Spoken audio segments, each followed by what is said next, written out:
Welcome to Sylvan Lake, the Sylvan Lake Gulls!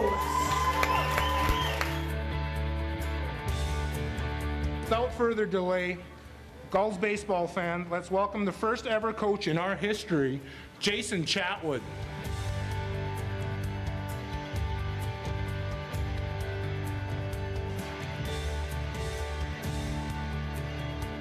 Ladies and gentlemen, please welcome your Sylvan Lake Gulls!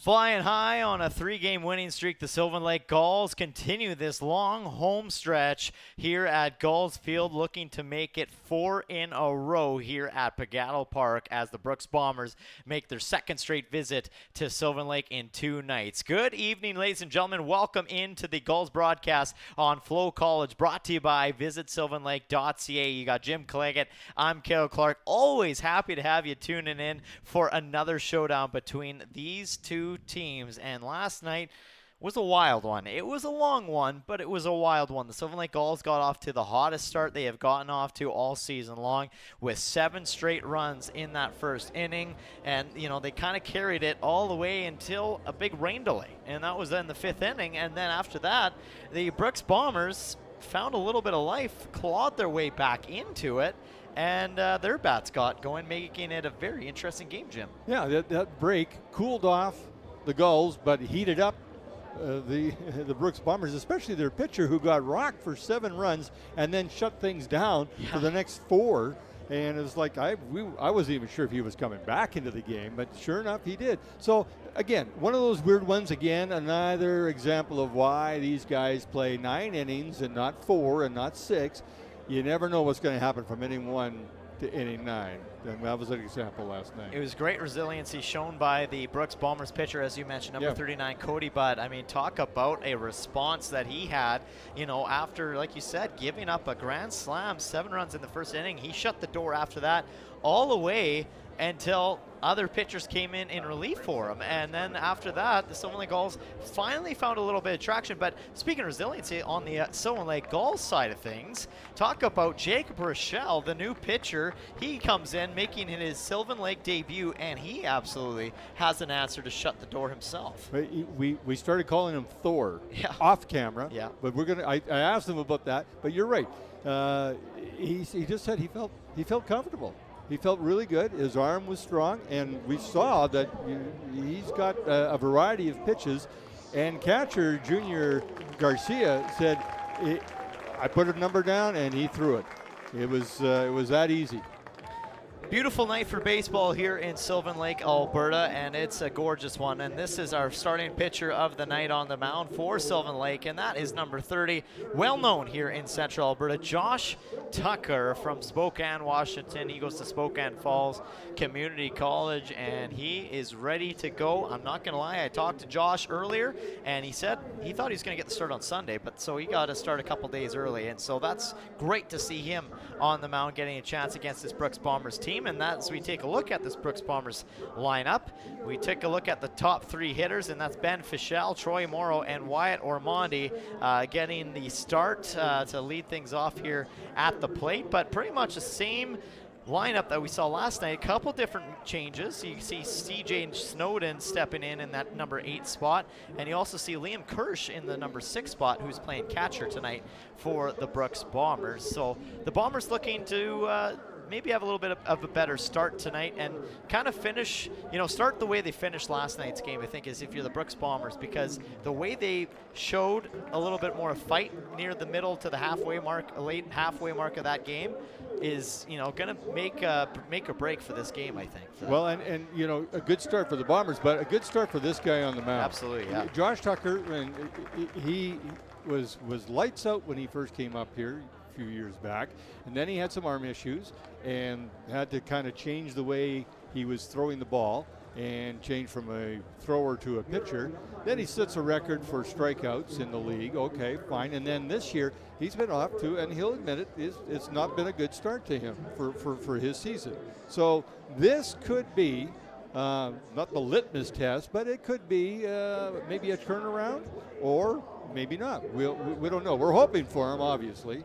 I knew he was going to be pitching because I saw the uniforms. He likes these uniforms. The pitcher always gets to choose the jersey. So, well, this is the top of the order, Ben Fischel. Now, Ben Fischel and Wyatt Ormonde were the, or was it Christian? No, it was Christian Altamirano. The 1 and 4 hitters were the Achilles heel for the Gulls last night. Those guys drove in 3 runs each in a 9-6 loss. So you know who you have to keep off the base tonight. And Tucker starts with a 90-mile-an-hour fastball for a ball as we are underway here at Gulls Field at Pagato Park. And that misses high. 2-0 the count now on the leadoff hitter, Ben Fischel. Let's see if Mother Nature is going to cooperate tonight. It looks like a gorgeous night so far, and I think we're going to be in for a beautiful night of baseball here at Pagato Park, Gulls Field. When I left home, and I live about 25 minutes to the east of Sylvan Lake, and it was pouring rain. Really? It was hammered down for about 25 minutes. Today. And a 4-pitch walk there for Josh Tucker to start things off. Obviously not the start that he was looking for. So, yeah, just about 5 o'clock, 4:45, 5 o'clock in that area. Nice. And a little bit of hail. Yeah. A little bit of hail. But it only lasted about 20 minutes or so, and then it was gone. And as I'm driving out here, I'm looking at my rearview mirror, and I'm going, that's really dark over Red Deer. It was like it could still be hammering down there. So Troy Morrow will step in. He's the DH tonight. And Ben Fischel, the base runner, over at first after that walk given up by Josh Tucker. And so I know it's only 5 pitches, but all 5 have been balls. And I'm sure this is not what he wants. And that's 6 in a row right there that have not found the strike zone. So 2-0 the count on the designated hitter, Troy Morrow. Yeah, Josh Tucker just having a tough time finding the plate right now. 3-0. And I think, we've talked to enough pitchers here that they all say the same thing. Put it in the strike zone and let them hit it. If you're not feeling off, just there you go.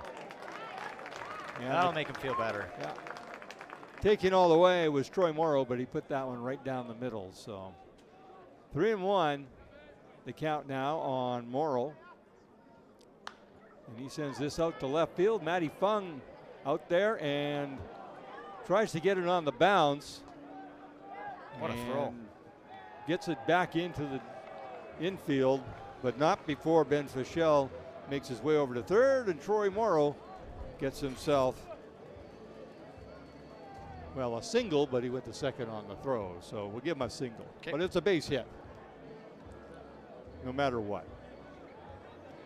That'll bring up the first baseman, Wyatt Ormonde. Well, we got to look at a little bit of the outfield with that play. Matty Fung, as you saw in left field tonight. At center is Simon Baker's giving Noah Connings the night off. And then right field, Bryce Hampton will step back into the lineup as well. There's a good pitch by Josh Tucker. And first pitch to Ormonde is a strike, swinging. So runners on second and third with nobody out here in the top half of the first inning.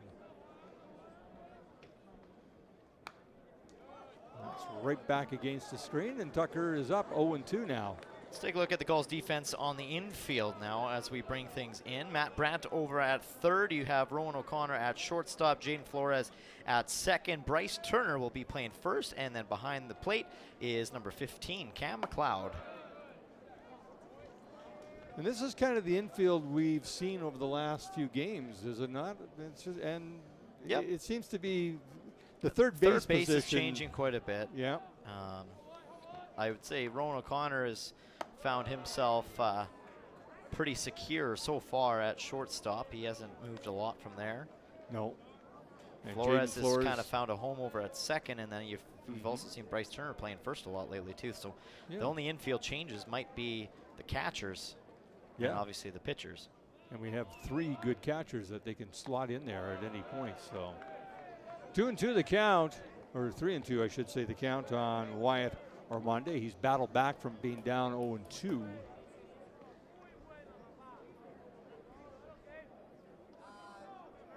And right about this time, Josh Tucker needs a strikeout, I think.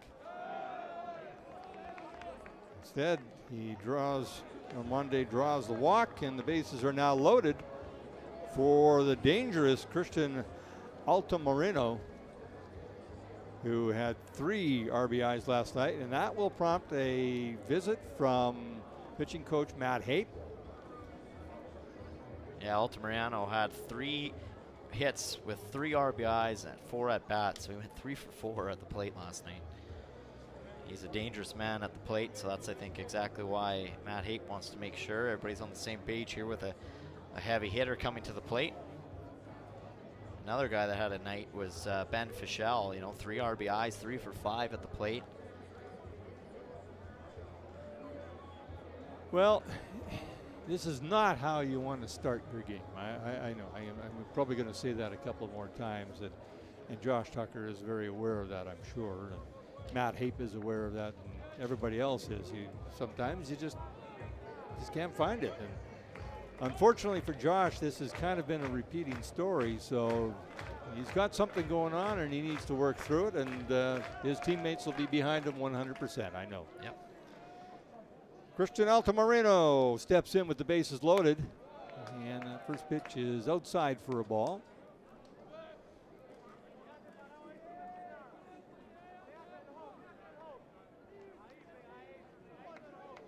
Another good crowd on hand tonight. Not so much on the berms tonight, though. No. More in the stands. Friday night in Sylvan Lake. Canada Day long weekend as well. Happy Canada Day to everybody watching across this great nation. We'll have a Canada Day game here at Gulls Field, which will be on Tuesday. We will. And a called strike there. Home plate umpire is Trevor Stoico. Clayton Wandler, the umpire, over at first and down the third base line, but in between second and third right now because of the base runners is the crew chief, Jeff Chipley. And Tucker missing high with that one, the count 3-1.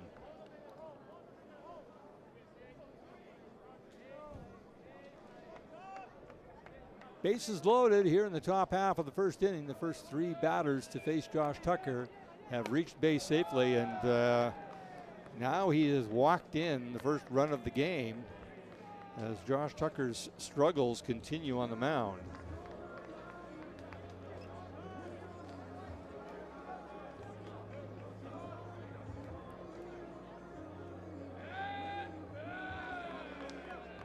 Yeah, that's too bad for Josh Tucker. Obviously, he's a guy that's been here for a number of seasons now. He's a seasoned vet, and you really want him to do well, and I know he wants to do well. Yes.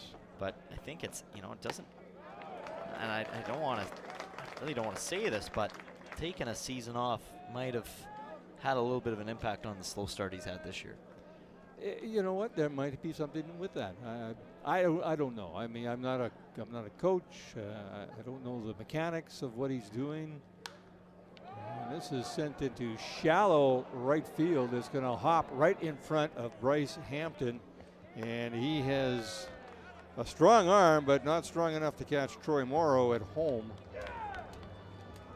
And that keeps the bases loaded, and another run scores as Maddox Shaver gets the RBI on that one. So bases loaded, nobody out yet. So the Gulls are getting a taste of their own medicine. Yeah. Last night, 12 batters to the plate in the first inning and 7 runs, and the Brooks Bombers are paying them back right now. As Tucker misses inside, and I don't think it's going to take long before any action happens in the bullpen. Oh, we're already starting to see a pitcher getting loose and stretching right now in the bullpen for the Sylvan Lake Gulls. Somebody's liking to yell out there.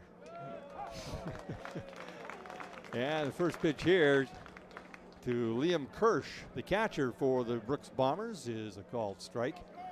It's got to be very frustrating for Josh as well. You know, as you said, he wants to perform well, and Here we go. Now he's warming up. I think he's got to find a pitch, I guess, maybe that works, and Cam McLeod is going to guide him through this behind the plate. So 1-2 the count on Maddox Shaver, or Liam Kirsch, I should say. Seth Recker is on deck. And that's hit down into the Bombers bullpen. The count remains 1-2.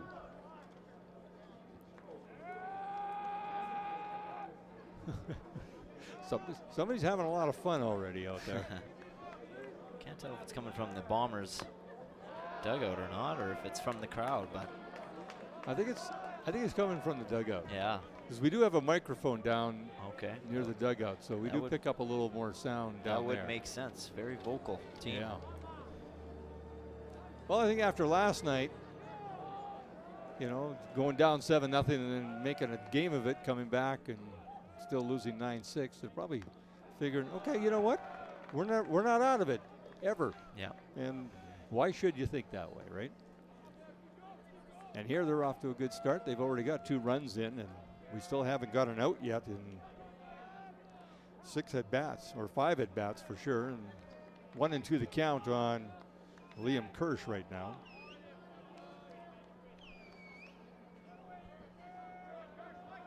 Okay, well, we just got word in our headset here that newcomer Garrett Lundmark getting loose in the bullpen for the Sylvan Lake Gulls, the newest addition to the Sylvan Lake Gulls, just recently. That misses high, ball 2. 2-2 the count. Garrett Lundmark. Yeah, we have not seen Garrett, have we? No, he's from Spokane, Washington as well, I'm sure. Josh Tucker probably knows him quite well, maybe. And that's right into the glove. A great job there by Bryce Turner as he helps out his pitcher with a good play over at first base. Yeah, he really had to stretch out for this one. That was not an easy catch for Bryce Turner, and you know, having to run back and just turn his body so awkwardly, but making the catch is huge for this defense right now, and that is exactly a sigh of relief that Josh Tucker needed.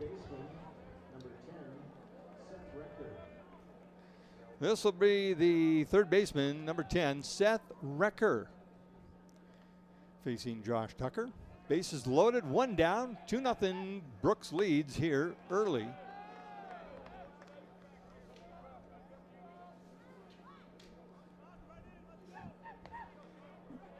That missing for a ball.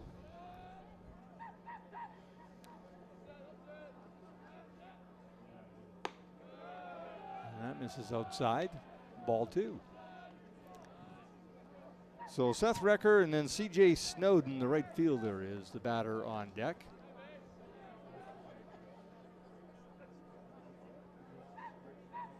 Double play would be absolutely huge here. Yeah, I don't think there's a good pitch there by Josh. I don't think you can get too far away on this one. I know no game's out of reach, but sometimes you just you can feel it in your bones, sort of thing. It's like we cannot let them go any further, kind of thing, or keep adding runs in this first inning. You got to get out of this inning and soon. Yeah. But the 3-1 count here, and Tucker is in danger of walking in run number 3 on the night.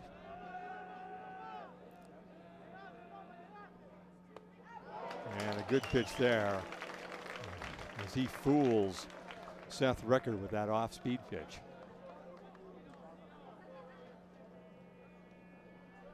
Maybe that's the pitch that he has to go to, or maybe that's the strategy. I don't know. I'm not a pitching coach. Far from it. Matt Hape is way more experienced than I am. And nice a pitch. strikeout for Josh Tucker, again with the off-speed pitch. So Yeah, let's take a look at this Hearthstone Property Management replay, and just a beautiful pitch there. Moved from the outside in. And that was it had a lot of movement on it. He's feeling it. That was a good pitch. you know, and one thing about Josh Tucker is that he could be up 5 runs right now, or down 5 runs, his expression doesn't change. Yeah, he's always going to be straight-faced, not really cracking a smile. It's tough to get a smile off of that guy, that's for sure. That is true. He's very reserved, very quiet. We were having great conversations last night about mustaches, though. Yeah. He's a big mustache guy. Yeah. He's got a good one right now. He even said might have to curl it, and I said, you know what? Yeah. You would look like his just the way his face, like he's got the perfect physique for a curly stash, and you would mistaken him that he traveled back to time in the early 1900s. I swear. You look like Rolly Fingers. You know, he is. Oakland A's reliever. I could totally see him with some curly stash going on.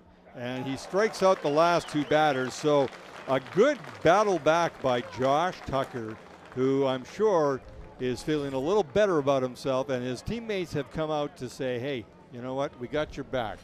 As Josh Tucker heads to the dugout, the Bombers scored twice in that top half of the first. Gulls coming to bat.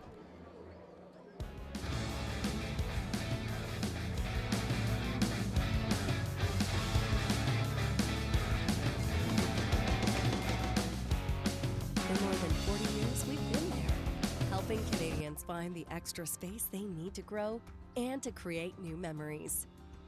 Sentinel Storage. Buy Canadian, store Canadian.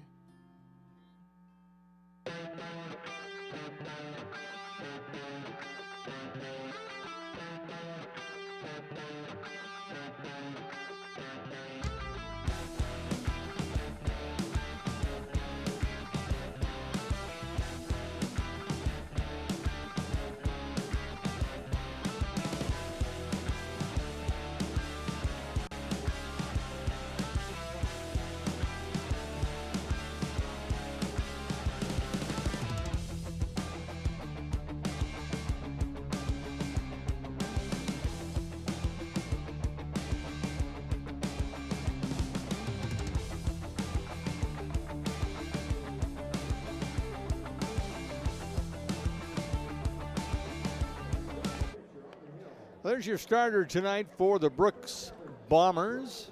That is Brian Walters on the mound. He'll be your starter tonight. And obviously, he was watching last night, and he was on the bench when I was down there getting the lineup, and he was looking forward to it. He says, yeah, he says, I'm looking forward to facing that lineup. So we'll see what happens. Here's the lineup that he's going to face. Bryce Hampton starting things off, which is a little different from seeing Noah Connings at the top of the batting order, Simon Baker, and then Bryce Turner. Matthew Brandt will step into that number 7 spot, so will Cam McLeod at number 6, and, pretty much same guys that we've seen the last few nights. Yeah, if it ain't broke. Yeah, don't fix it. Absolutely. I knew you'd finish that. Yeah. We finish each other's sandwiches.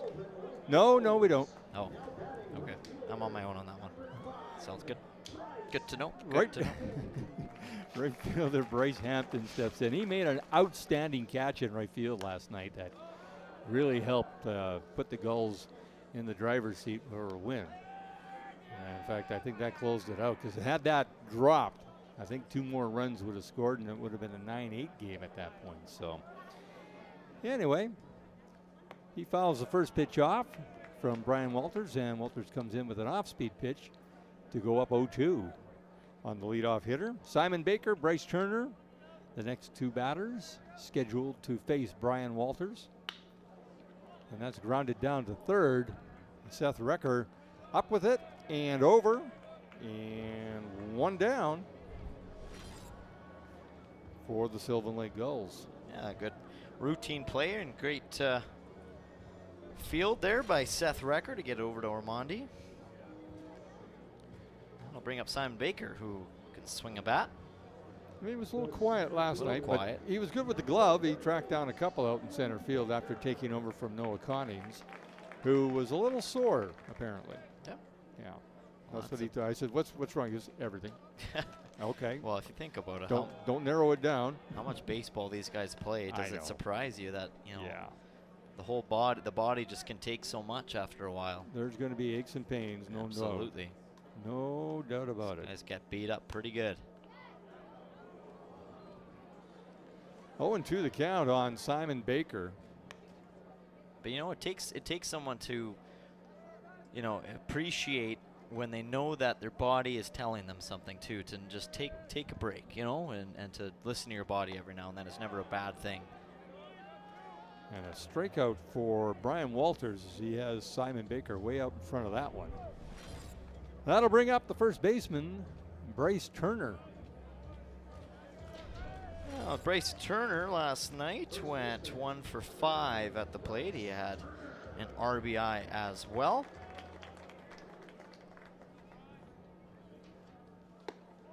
So 2-0 Bombers lead it here in the bottom half of the first inning. They got off to a good start compared to last night.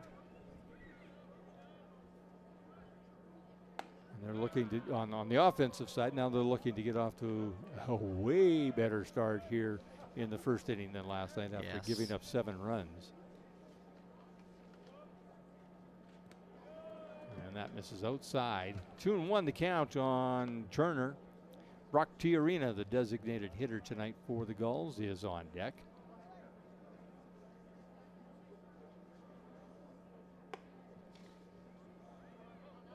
And that goes the count to 3-1 now. Turner looking to get on base for Brock Tiarina. And he draws the walk to keep the inning alive and bring up the designated hitter from deep down in Texas.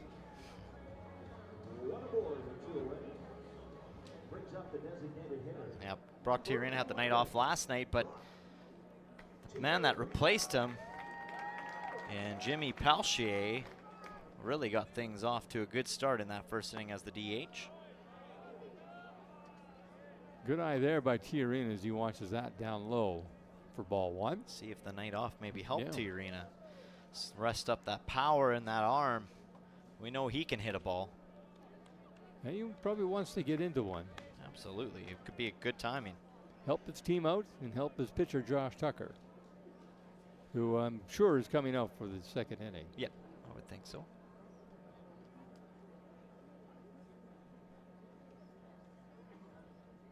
That's inside. Count 3-0 now on Tiarina. Jaden Flores, the second baseman, is on deck. A little breeze coming in from the outfield. And taking all the way on that one is Tiarina. I don't think it's anything that would hold the ball in or maybe blow it around a bit. It's not too bad. And that misses outside. And ball 4, so back-to-back walks given up by Brian Walters. And that'll bring up the second baseman, Jaden Flores. Great opportunity here for Flores to keep the 2-out rally alive for the Gulls. We've seen the Gulls do this time and time again. You know, you get down 2 right away and then things start to open up for the bats and everybody involved. And that's what the Gulls obviously are hoping for here with a pitcher that's having a tough time finding the strike zone right now. Yeah, they're gonna, probably say, hey, you know what? We've watched you walk 2 guys now. Let's see if you can throw a strike. And he missed on that one, so 1-0 the count. And a throw down to first. And yet the first baseman, Wyatt Ormonde, wasn't very close to the bag, was he? He's looking at his catcher, Liam Kirsch, like, why are you throwing down here, man? I'm not even near the bag. If that would have gone past him, that could have scored a run easily. Yeah. Yeah, you got to be careful there not to make a silly error. Yeah, Ormonde just put his hands out like, what? And that misses. 2-1 the count there. Maybe they missed a signal. Maybe Ormonde missed the signal from the catcher. I'm throwing down here, or potentially. Or the catcher Kirsch thought, hey, he's a little too far off. Well, he's far off because nobody's holding him on. That would explain that. Oh, and right in the number 7. And the bases are now loaded for the catcher, Cam McLeod. And take a look at the replay here and right in the number. Ouch. But they shake it off, make their way down. Get a little fist bump there from Cam Diaz in his normal spot at coaching first base. I think he likes that. Yeah, that's his spot, eh? Yeah. We were talking with Rob Manka's assistant, his intern, Kai. And she played hockey at Red Deer College, or Red Deer Polytechnic. And she played lacrosse. But when she said hockey, Cam Diaz go, what hockey? Oh, he says, yeah, that's a pretty rough sport, isn't it? And I said, yeah, and the girls, there's Kai right there. And there's the other Kai. Yeah, there's two Kais. There's Kai Rempel, and there's Kai the intern. So anyway, she says, yeah, she says, it can get rough. It can get rough. And I said, yeah. And I said, when I reffed the girls, the language was worse than the guys. And he just laughed. He says, really? And he didn't. He said, why do they have fighting in hockey? He says, why do they allow that? I said, well, it's been there forever, so it's hard to take it out of the game, because if you take it out of the game and attendance goes down, it's hard to bring it back into the game. Yeah, that's fair. So it's going to stay in the game limited. And it's not like it used to be in the 70s. No. There was line brawls almost every night kind of thing. So 1-1 the count on Cam McLeod. As he sends this foul over the backstop. It's interesting when we talk to some of these guys, and you know, they've never seen a hockey game. And then we had the guys from Energy City, two kids from Florida who had never seen snow before. And then we had the hailstorm, and they built a little snowman out in front of their dugout. That was kind of funny. 1-2 the count on McLeod, and he swings right through that fastball and brings the inning to a close. The Gulls threaten but do not score. We are through one complete. Brooks with a 2-0 lead. They are coming to bat.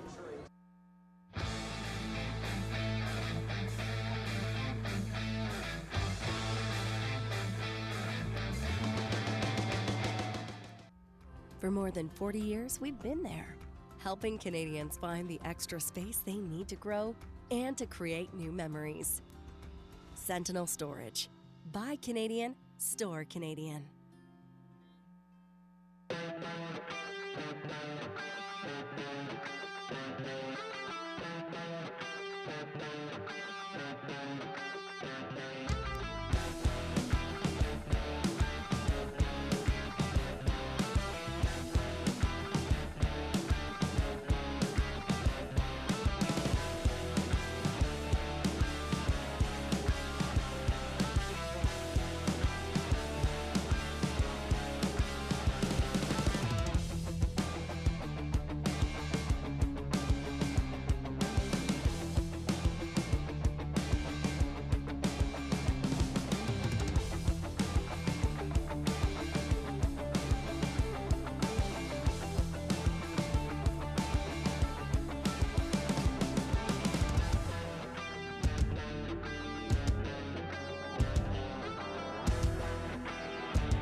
We are back. Top of the second inning. Brooks Bombers and the Sylvan Lake Gulls. Brooks with a 2-0 lead after a rocky start for the Gulls pitcher, number 30, Josh Tucker. But he finished with a flurry, striking out the last two guys. In fact, getting the next three guys in a row. A great play over at first by Bryce Turner to make a grab, and then Josh Tucker struck out C.J. Snowden. Or Seth Recker and C.J. Snowden. This is J.R. Bedford, the shortstop, leading things off here. And Tucker is ahead 0-2, something he did not do in that first inning on, well, I would say 7 of the 8 batters that he faced. So 0-2 the count on Snowden. And a little off-speed pitch there. That's kind of what got Josh Tucker out of the jam that he was in the first with the last 2 batters. And he struck them out all. And basically, it was pretty much off-speed the whole time. And he comes back with that.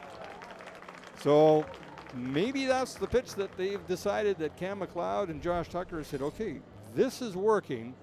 Let's not go away from it too fast. Let's just keep throwing the off-speed stuff. Because Josh Tucker, you could overpower you back in the day. And then he's become more of a pitcher. And that means picking the corners, nibbling away at the strike zone, and throwing the off-speed stuff, and then every so often hitting 89, 90 with his fastball. At least this is my unprofessional assessment right now. Believe me, this is way above my pay grade to try and dissect the pitcher. And Tucker comes back with a fastball there at 88 to even the count at 1-1 on Ben Fischel, who was the leadoff batter and took a walk to start things off, and then came around and scored after the bases were loaded and Tucker walked in the first run of the night. And something came out on the field, I guess. I don't know. Matty Fung had to go get something and deposit it back over the fence. I'm not sure what it was, but. Oh, he deposited back, did he? He deposited it, yes. And this is deep to left field, and Fung is on the warning track. Gets a beat on it, and a well-hit ball by Ben Fischel, but it stays in the park. Great catch there by Matty Fung. I mean, right at the track, you know, you got to always be cognizant of, okay, where's the wall? Where's the fence? Yeah. You know, and he did a great job to make sure that he had some room there. That was a good catch by the veteran, Matty Fung. And he gave the fence a stare down after. He said, look at that. See, yeah. I didn't hit you. Yeah. I didn't hit you. 2 down. Troy Morrow steps in now. Another recipient of a free pass given up by Josh Tucker in the first inning. But this is a much better start to the inning. And checks his swing. They don't check to anybody. They didn't check down the third baseline, so I guess they figured it wasn't a strike worth checking. And that's grounded down to Jaden Flores. He scoops it up and over to first, and a 3-up, 3-down inning for Josh Tucker. And that is good news for the Gulls and good news for Josh Tucker. And once again, his teammates are out to congratulate him on the inning because they know they've been down this road before. They've seen it. They've seen it all. And we are through 1.5. Gulls coming to bat in the bottom of 2.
Well, there's the berm, the very popular berm over on the third base side.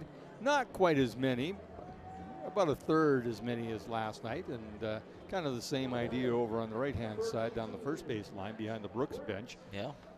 Brian Walters into his second inning of work here. Sorry, Matt Brandt, Rowan O'Connor, and Matty Fung. The 7, 8, and 9 batters facing Mr. Walters.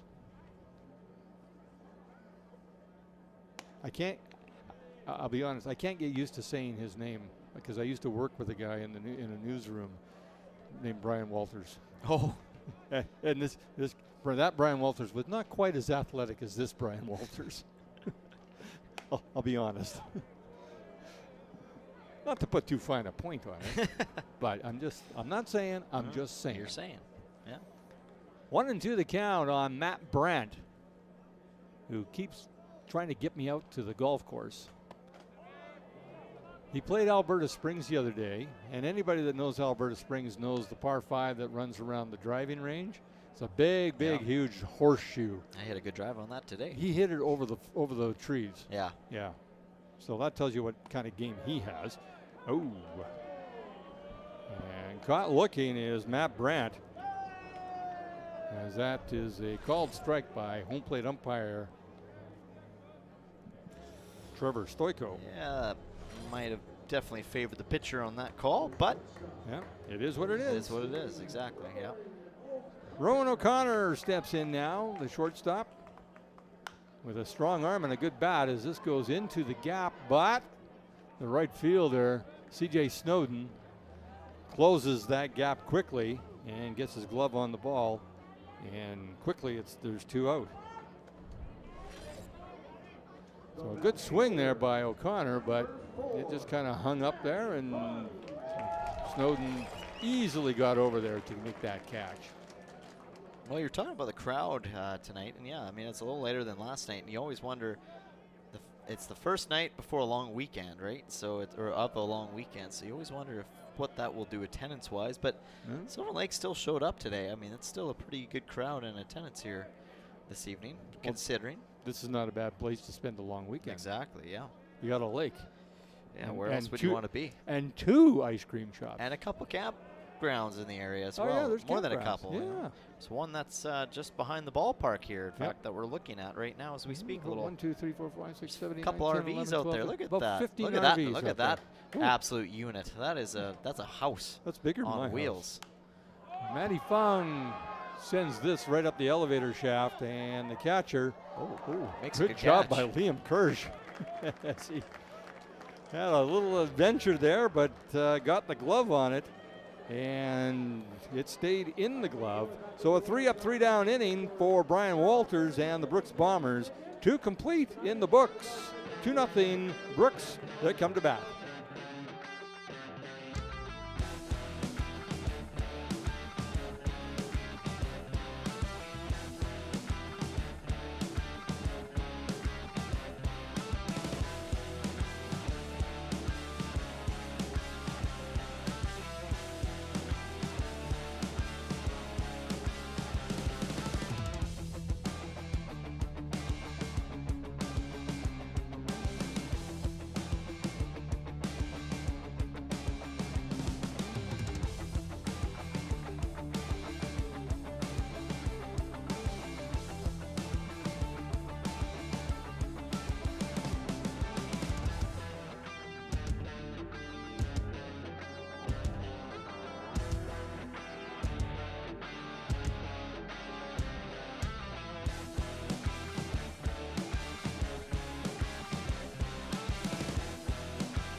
We are back here at Gulls Field, Pagado Park. Jim Claggett, Cale Clark, and the rest of the crew here on FloCollege.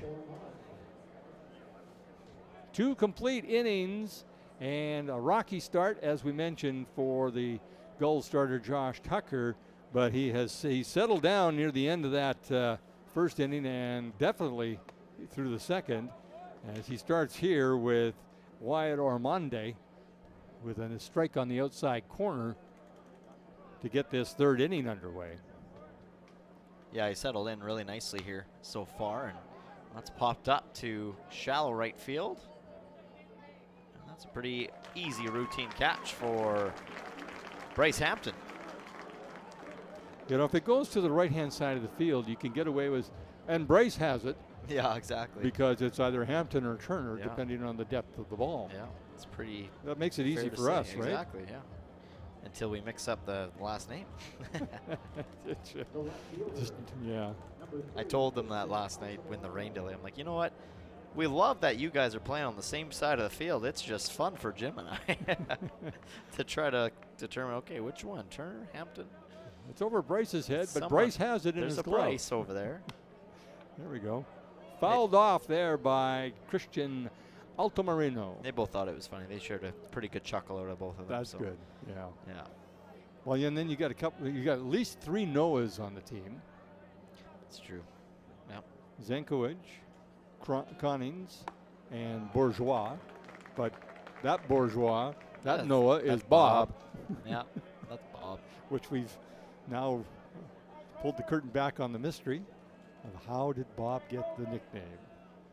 And his middle name is Robert, so it all fits.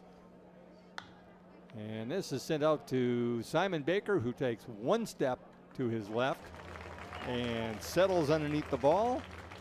And that's the second out of the inning for the Sylvan Lake Gulls. And Josh Tucker seems to have found a bit of a groove here right now, and he's just riding it. Look at that celly. That was great. The camera guys caught that. He did a little basketball celly there. Okay. Little going for the free throw. It's not a slam dunk, but a free throw. There you go. And he comes inside with the fastball on Maddox Shaver, who has the only base hit. Oh, no, I shouldn't say that. Not the only base hit. He has one of the 2 base hits against Josh Tucker. And he's quickly behind 0-2 with the catcher, Liam Kirsch.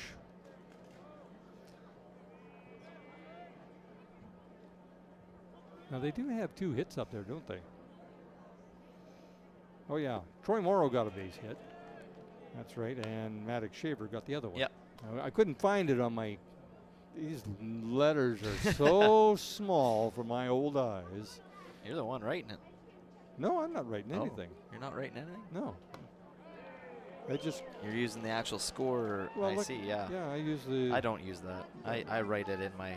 It's too small for me, so that's why I write a symbol that tells me, okay, is that a base hit? Is that a double? Is it a triple? Is it a walk? I'm just gonna guess the rest of the year. And a swing and a miss as Josh Tucker with back-to-back 3 up, 3 down innings. And again, his teammates greet him coming out of the dugout as a good pitch there by Tucker sits down Maddox Schaefer. And the Gulls with a trailing 2-0. They're coming to bat in the bottom of the 3rd.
Well, I should wake up because we see that the action is starting here. And there's some of the fans taking in another Gulls game. And they're a good bunch, these fans. We really, really do appreciate it. And these players, they understand exactly what these guys mean and what they mean to them.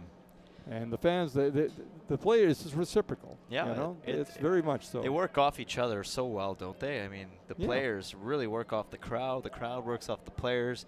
The crowd loves when the players spend time with their kids, and just the impact that these guys have on young upcoming baseball players is absolutely incredible. The kids' eyes will blow up like it's Christmas morning. I swear to goodness, it is incredible to watch. These guys are just they're superstars to these kids, and that's huge. And and the players feed off of that. Yeah. They love the love that they get, and they put on a performance to do their very best. And that's Bryce hit Hampton sends this hard. deep to left field, and goodbye. The leadoff batter for the top of the third inning, Bryce Hampton, sends this over the wall in left field and puts the Sylvan Lake Gulls on the board, cutting the lead in half. What a bomb by Bryce Hampton. Absolutely turns on that, gets all the barrel on the ball, and that is Hampton's first home run of the season. And it's right off the Aura real estate wall, which means, and I believe that hit the wall, $5 draft for everybody in attendance for the remainder of this ball game. Oh boy, $5 draft last night And because of of the rain delay, and now $5 draft because of Bryce Hampton's home run. Wow, come to a ball game. Yeah, you might want to. Absolutely. And it's not. Now I remember draft beer when I was growing up, and the bar that we used to go to. I think they might have scooped that out of the sloughs and just served it up to us. But we loved it. We thought it was great. Now thinking back, it's like it wasn't very good. 0-2 the count here on Simon Baker. As the crowd's still buzzing from that home run by Bryce Hampton, a solo shot over the around the 375 mark. It was just left of the 377, so I'm going to say 375. Yeah, that was a great hit. And Simon Baker gets around on this one, but off the fence of the Bombers bullpen. Be interesting to know if Simon Baker, still enjoys stepping into the batter's box and swinging a bat after knowing that he's really trying to work towards being a pitcher on the other side of things. Now, I was just going to say, to add on to what you were saying, is like, yeah, and he is a right-handed pitcher, and he bats left-handed, so his right arm is exposed every time he steps in the plate, exactly. and he just got brushed back right there. Almost gets one right in that arm. And so, and we've seen what he can do on the pitching mound. He was popping 94, 96. 96 on the gun, yeah. I went up to him after that game, and I said, you hit 96? He's like, no, I didn't know I was hitting 96, but I knew it was up there, he said. You could feel it, Yeah. right? He knew he was throwing heat. Maybe he just didn't know it hit the 9.6 mark. He said, I knew I was hitting the 9s, but 9.6 was, he was, I think, pretty impressed with that. You'd know all about heat. Yeah. Thanks. Okay. I'm still a little hot. 3 innings, and I haven't said a damn thing. I'll give you that. You really went a lot longer than I thought you would. I thought I was going to be getting this right off the pregame show. I showed some restraint. I showed some restraint. My wife doesn't believe I have it. Pretty sure you could fry an egg on my forehead right now. Well, I was going to go ask the chef. Yeah. Let's try an experiment here on camera. And that hits Simon Baker, not in the arm though, in the a fleshier part of his body, and he'll take the walk. Yeah, right there on the right cheek. Yeah. So that'll bring up Bryce Turner with nobody out here in the bottom of the third inning. The Gulls on the board with a solo home run by Bryce Hampton, who led things off here in the third inning. And Simon Baker is a threat to steal as well. Yeah, he is. I gotta say, that's probably gonna be the best comment I've heard you say in a while. What's that? The heat comment. That was good. Okay. Respect. Well done. Every so often, even a blind dog finds the old arsehole. Yeah. For the fans back home, I'll explain the situation here. Yeah, please do. This is an I inside. can't wait to hear. Obviously, the inside joke that no one at home is understanding. The only people that are laughing are the guys in the truck and the ones that are here at the ballpark that have seen me walk into the ballpark. As you can see, there's a little bit of little red there. little red going on. Yeah, I got a little too much sun today. Yeah, what were you doing? Well, here's the thing. In my defense, the Weather Network lied to me. Alberta, Mother Nature, she disappointed. Well, she didn't disappoint me. She actually surprised me with good news that I was not ready for, and that was hot weather today. And that is popped straight up. That's going to stay in the park here. And Simon Baker's got to get back over to first. That's caught in foul territory. So Bryce Turner will go and have a seat. But yeah, I was in a golf tournament today for my other job, my other line of work, a junior A hockey team here in Central Alberta. We had our annual golf tournament today. I was MC and played part in golfing today.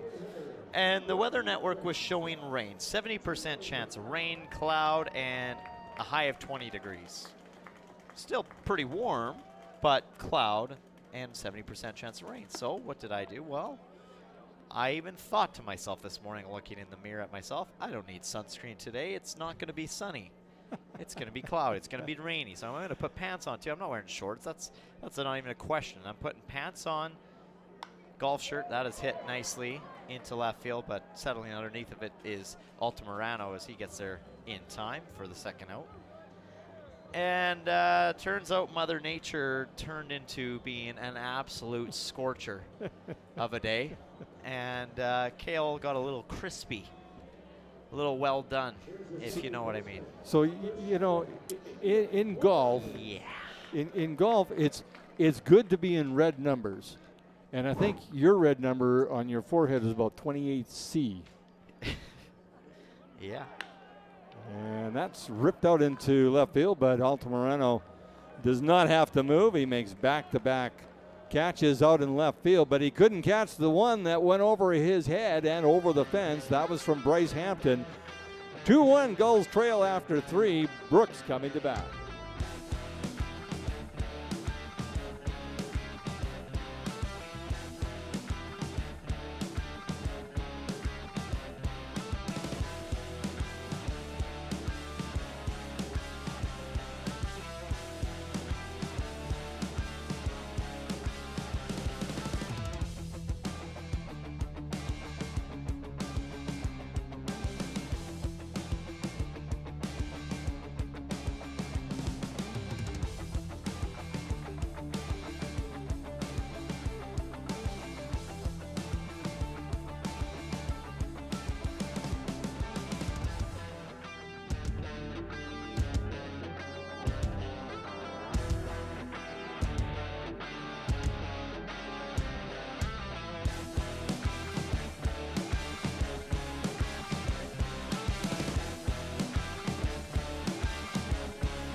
Top of the fourth inning, Brooks with a 2-1 lead over the Sylvan Lake Gulls. Josh Tucker into his fourth inning of work after 5 batters got on base in the first inning. Ouch.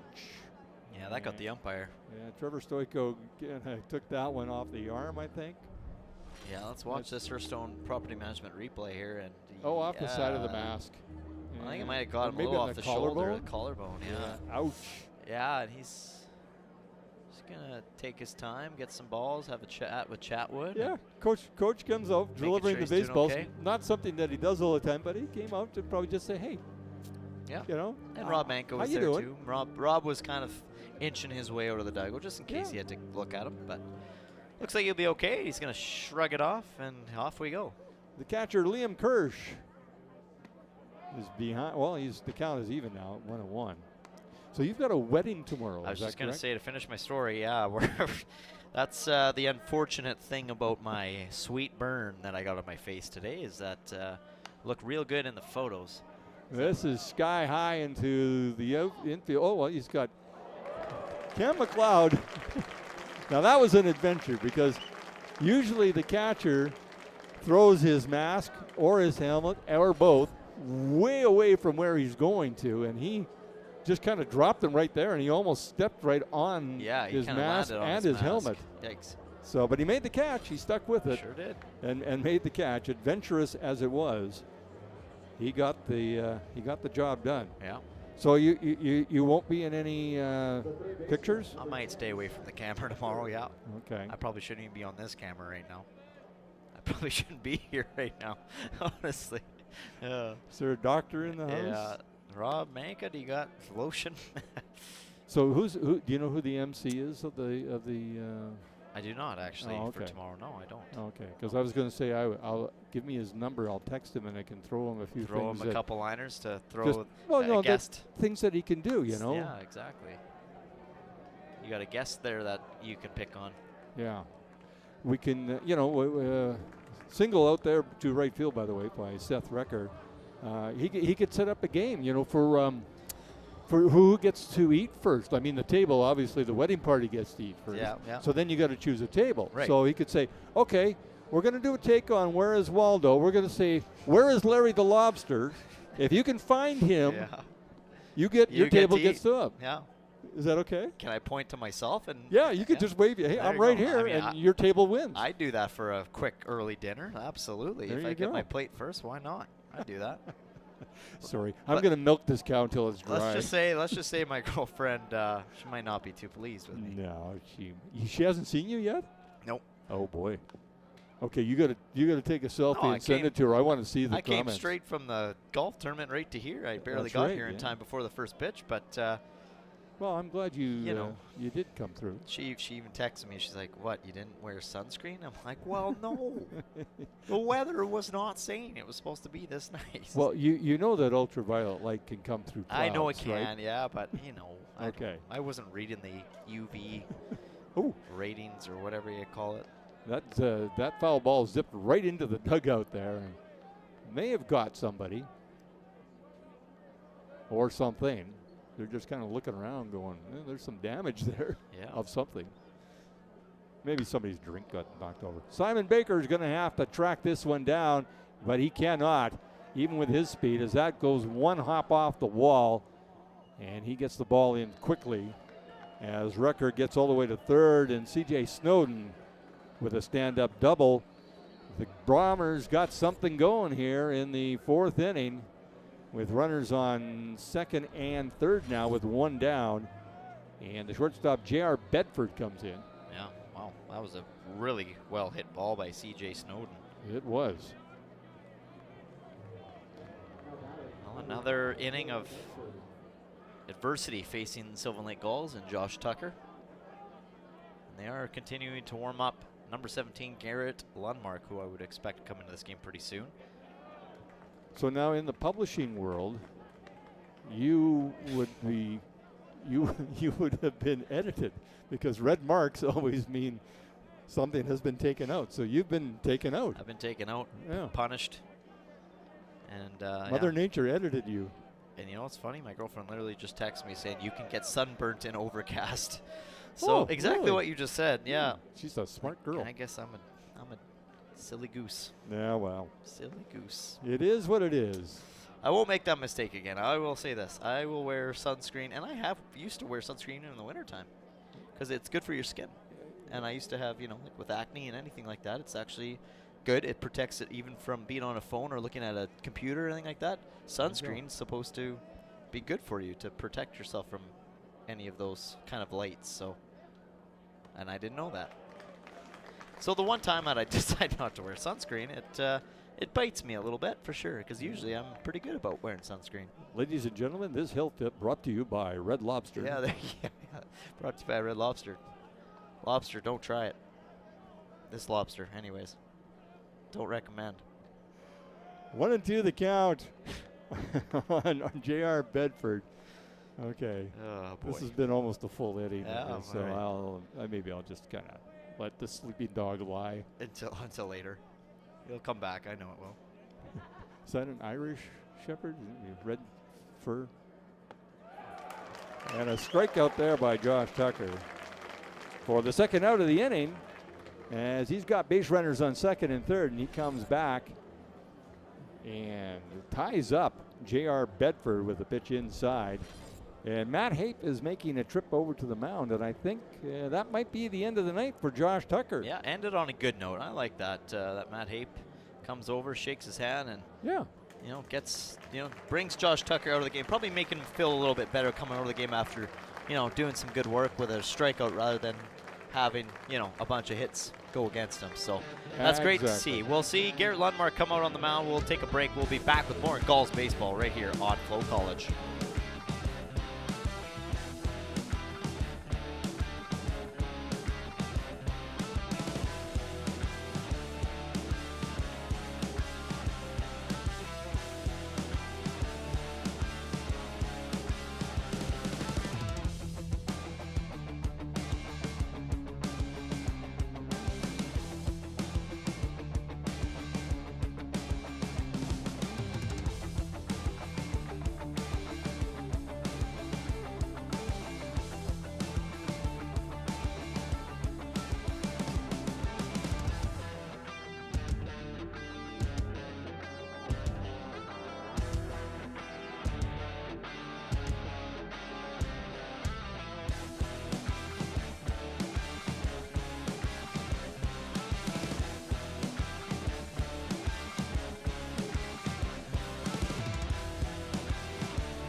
Well, it started off a little slow on the night for this guy, Josh Tucker, on the mound, but you know what? He really rallied and kind of found his way as the game went on with 4 strikeouts on the evening for Mr. Josh Tucker. In fact, actually, I corrected. That's 5 strikeouts that he had, and you know what? I think he's going to be happy about just ending it the way he did and not having to recover from a start like he did. And then we take a look at this guy. This is a brand new Sylvan Lake Gull, new pitcher on the mound, and this is Garrett Lundmark. He's also from Spokane, Washington, and he goes to Mayville State University. And I think they're pretty excited about this guy, as they brought him in just last week or earlier this week. So be interesting to see what this guy can deal. We saw what number 39 Jacob Rochelle did last night. Let's see if Lundmark can answer back. There we go. And have an answer himself. Thank you, sir. Good Absolutely. job. Top of the order, Ben Fischel steps in to face the new pitcher, Garrett Lundmark. With 2 out here in the top of the 4th inning, runners on second and third. So he's coming into a tight situation for his first appearance in front of the Sylvan Lake crowd. And he starts things off with a ball high on Ben Fischel, who walked and flew out to left field in his 2 at-bats to this point.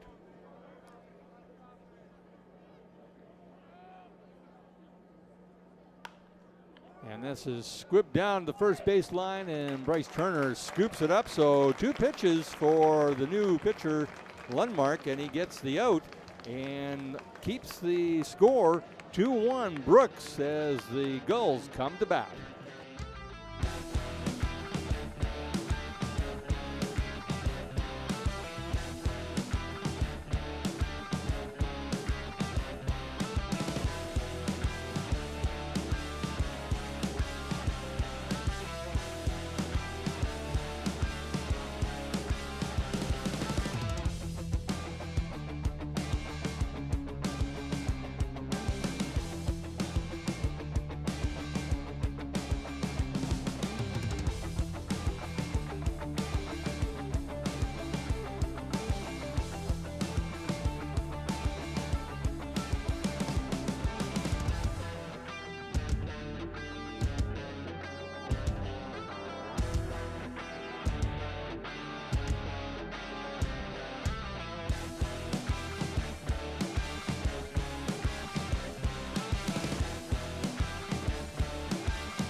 Welcome back to Gulls baseball here on FloCollege. The Gulls here at their field at Pagattle Park. Jim Claggett, Cale Clark Lobster. on the broad. Okay. Okay. Had to. You opened the door again. I had to. So I opened the door. Cam McLeod will lead things off for the Gulls. And he's first pitch swinging, and he sends this sky high to left field. But Christian Altamirano settles underneath it and makes the grab. So you guys, and I mean you guys, I mean the guys in the truck and you, always give me the gears about, oh, Jim really loves Kid Rock. He loves Kid Rock. He wants us to hear some Kid Rock. Okay, so we're going to have some music played here in the booth, and I'm going to tell you right now, if it's anything other than Red Hot Chili Peppers for you, I'll be disappointed. Yeah, that's fair. That's fair. Okay? Yeah. I'm just saying. Yeah. So, fair's There's fair. there's a lot of hot songs you can play. A lot of hot songs. You know. Well, I can go through a list, but Oh yeah. I'm not going to. Yeah. No, that's fair. Matt Brandt steps in here to face Brian Walters. Whew. Yeah, I'm still warm. Not gonna lie, it's toasty up here. You know, I do have a red Sharpie in my bag, and we could hold it up for a comparison. Yeah, maybe. How about these You red, got these red red scissors? scissors? Yeah, pretty similar. Not bad. Oh, you're taking it like a real trooper. A very red trooper, but a real trooper. I know. Yeah. Oh, hot, hot, hot. That's our guys in the truck for us there for you. I'm feeling hot, hot, all right. That's right.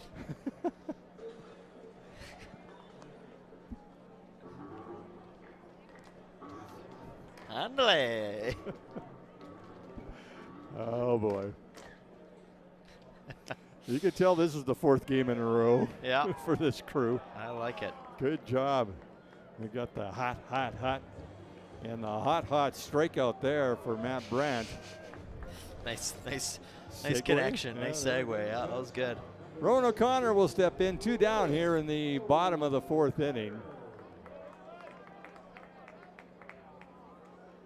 When Nick Gilder had one, Hot Child in the City.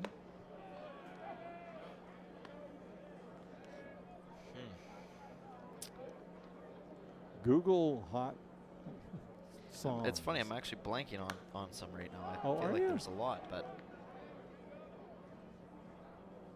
And that's flied out to right field as C.J. Snowden catches that one to retire Rowan O'Connor for the second time this game. And that's a 3-up, 3-down inning for Brian Walters. 4 complete, 2-1 Brooks lead. They come to bat.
Well, Garrett Lundmark will get a bigger body of work here now in the top of the 5th inning. He threw 2 pitches as he closed out the 4th inning for Josh Tucker. And so he will face Troy Morrow, the designated hitter, and then the first baseman Wyatt Armande and the left fielder Christian Altamirano. You know what? That's a nice way to kind of get yourself started into this ball game. But that is greeted with a base hit right up the gap on the right side. As Troy Morrow lands one. So first pitch swinging is Morrow, and he gets himself a base hit. And puts a runner on base for the first baseman, Wyatt Armande. First baseman, number 6, Wyatt Armande. Wyatt Armande, he had a little bit of a tough night at the plate last night, actually, 0 for 5.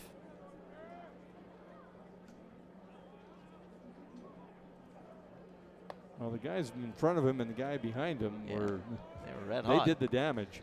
Yep. They were really good.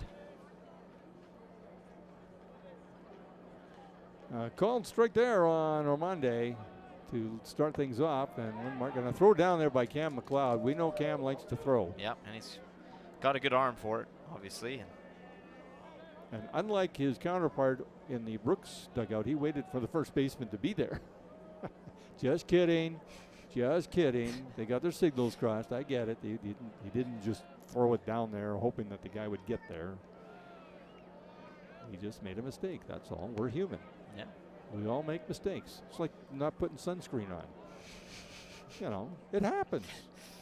Yeah. Yes, yeah, it does. Yeah, it does. Okay, I'm done. 5th inning, I'm done. I mean, you had to. You had to. It was there. It was a good one. I'm starting to cool off. Yeah, I'm not. And a double play here possible as O'Connor flips it to Flores. Not in time to get the base runner, or the batter, I should say. But they do get the lead runner for the first out.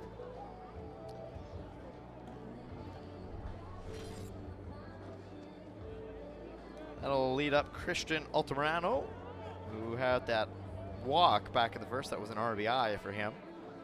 And then they flew out to center in the 3rd. But as we mentioned, he had himself a night last night at the plate. 3 for 4 with 3 RBIs. He was dangerous. He was. He fouls this back on the first pitch he sees from Garrett Lundmark. And Matt Hape now fielding some balls, recovering some balls in behind the plate. That's good to see. Never see that very often. I think the back girl's just kind of readjusting and getting kind of all ready in the dugout. Okay. Filling in. Yeah. Matt Hape, the backup bat boy. Backup bat boy. 0-2 the count on Altamirano. Aiden Macaris was about to go out there. Brooks Bomber came over to help. There we So go. I wonder what's going on with the bat boy, bat girl. It's a team thing. See her in there. She's just, I think, having a little water break. Well, maybe she's not feeling well. Yeah, maybe. Hopefully she is. Oh, and outside on that pitch, but not by much, as Garrett Lundmark leaned in looking like, oh, that looked really good, but not good enough for home plate umpire Trevor Stoico. They count 1-2 now.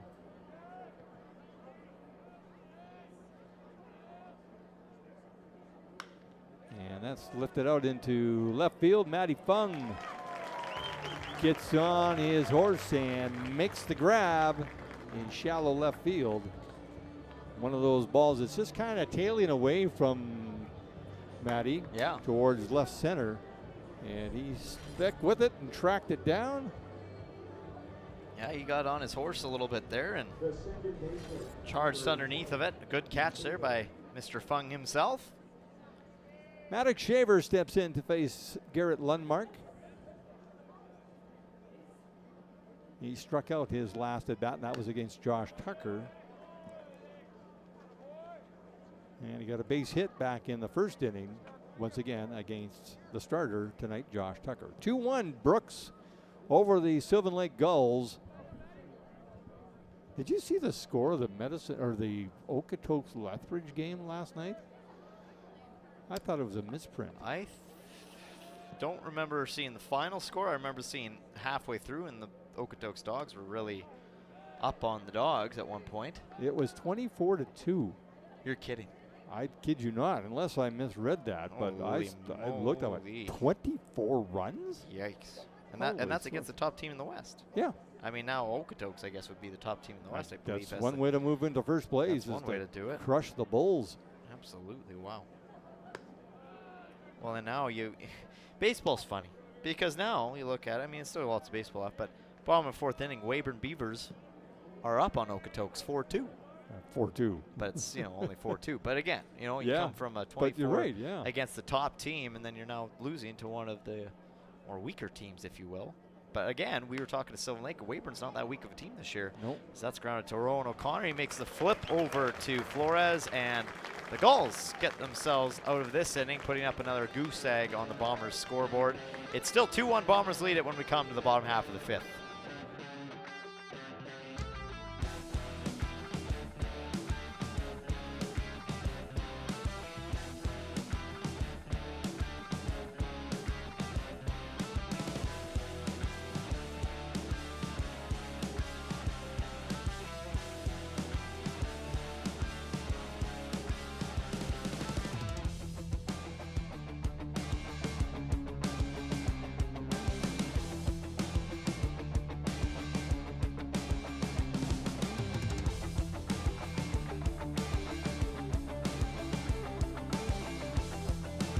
Big happy birthday announcements from Sully the Gully. Howard Gray is celebrating at the ball game tonight.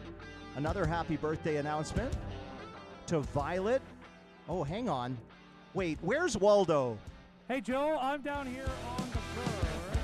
As you know, all birthdays are special here at the ballpark, but tonight is extra special for me because tonight is my baby's 12th birthday, and she's celebrating with us here at Gulls Field. So happy birthday to everybody, including my little baby. Happy birthday, little bum.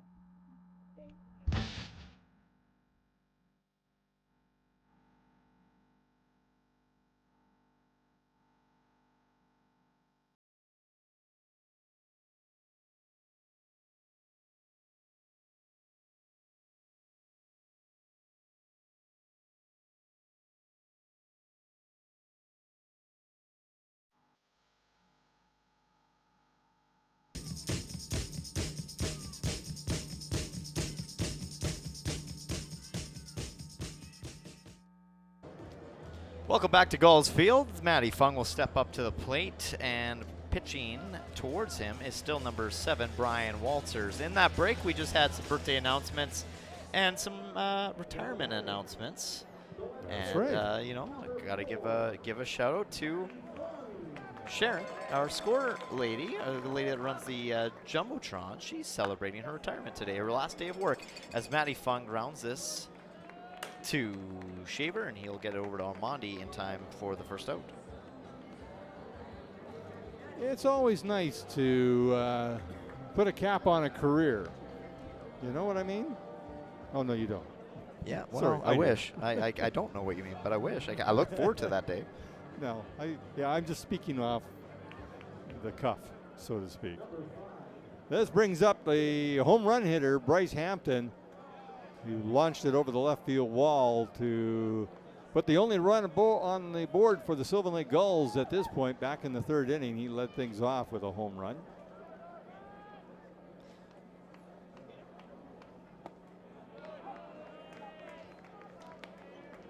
Yeah, so, Sharon Elwood, who does such a terrific job, every single night here at Gulls Field.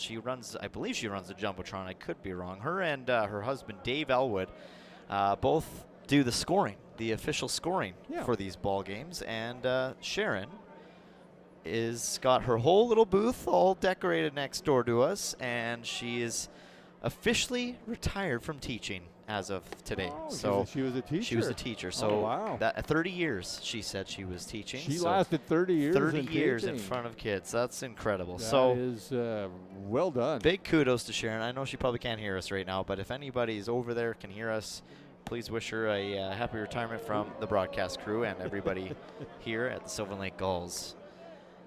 Bryce Hampton was ready to throw the bat down and wander over to first base on that 3-1 pitch, but it was called strike. So a full count on Hampton. And that misses outside. Now he can take the glove off. Now he can walk over to first base. We had that twice last night. A little premature. Yeah, we did. Yeah. Oops. Oh, yeah. Okay, no, sorry, back. sir. Sorry, sir. So Simon Baker comes in. He got one in the right cheek. Lower cheek. Yeah, lower cheek. A lower body cheek. Cheeky little guy. Anyway, he steps in.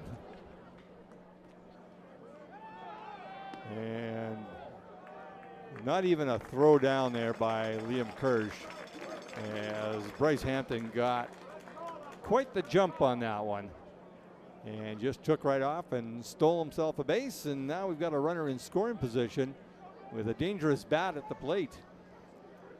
And the count 1-0. I noticed that birthday song. You really got into it. I love that song. Yeah. That's the Beatles, boy. They had a few hits. Just a few, eh?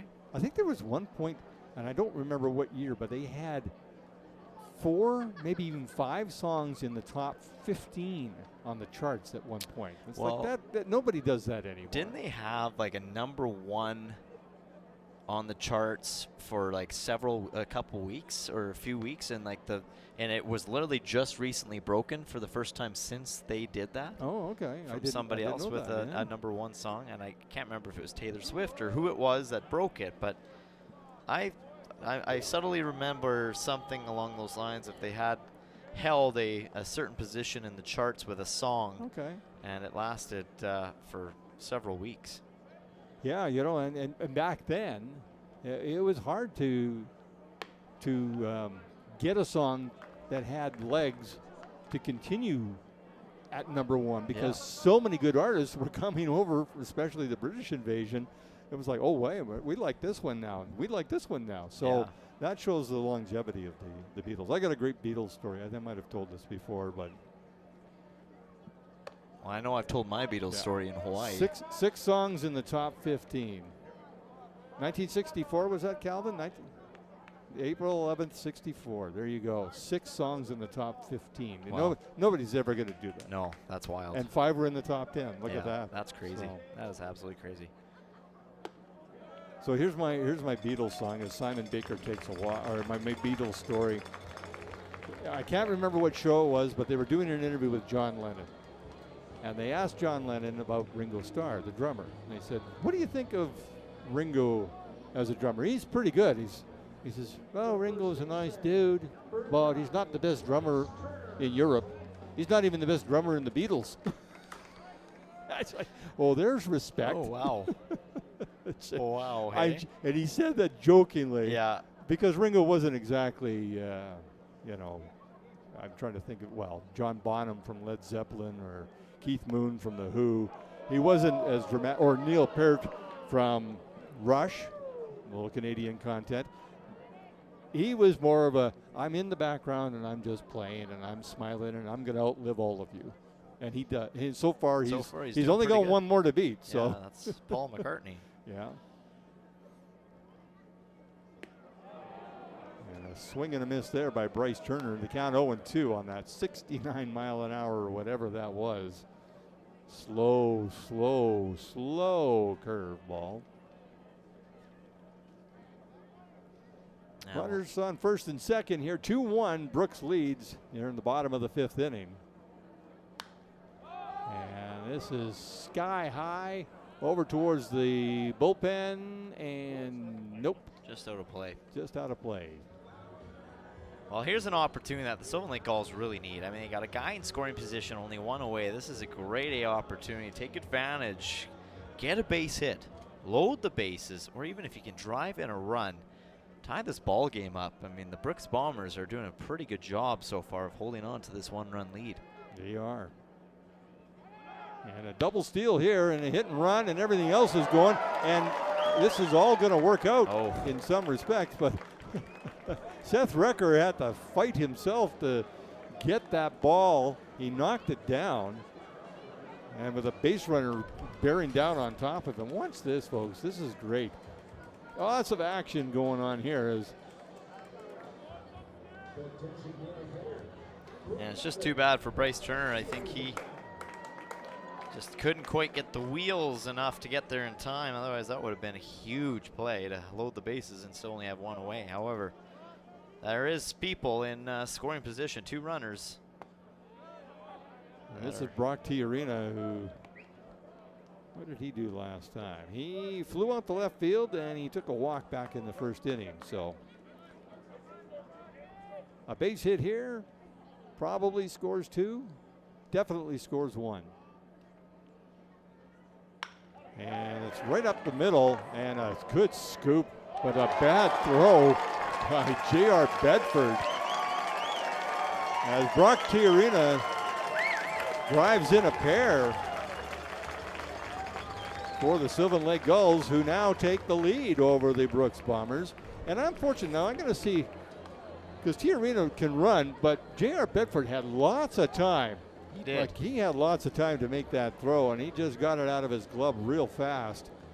Now, would that be, would we give, what would a scorer do there? Is that a, I guess we're going to have to wait and see. Is that an error? Is that an RBI? Well, for I think, Brock I think that's an error on the shortstop. I would think so, right? You can't give any RBIs on that one. Okay, they are giving him an error on that play. So that is crushed. How about this one? You can watch this one go all the way back. Goodbye. Jaden Flores said, okay, this is one way to solve that problem. Don't hit it at people, hit it over people. So the second home run of the game for the Sylvan Lake Gulls, and it's a big one for Jaden Flores. Wow. Well, just like that, the Sylvan Lake Gulls find themselves down 1 run. They get an error, and then that's what teams do in this league. You give them a little room, and they will make you pay. And Jaden Flores made you pay in a big way. Wow, that was huge. That was a. He knew. You know, and here's, okay. This is going to be interesting at the end of the game. And this is hit out to deep center, but the center fielder, Ben Fischel, has no problem in settling underneath that, but not before the Sylvan Lake Gulls put 4 runs across here in the bottom half of the 5th inning. They take the 5-2 lead as we head to 6.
That feel hot right now, that's for sure.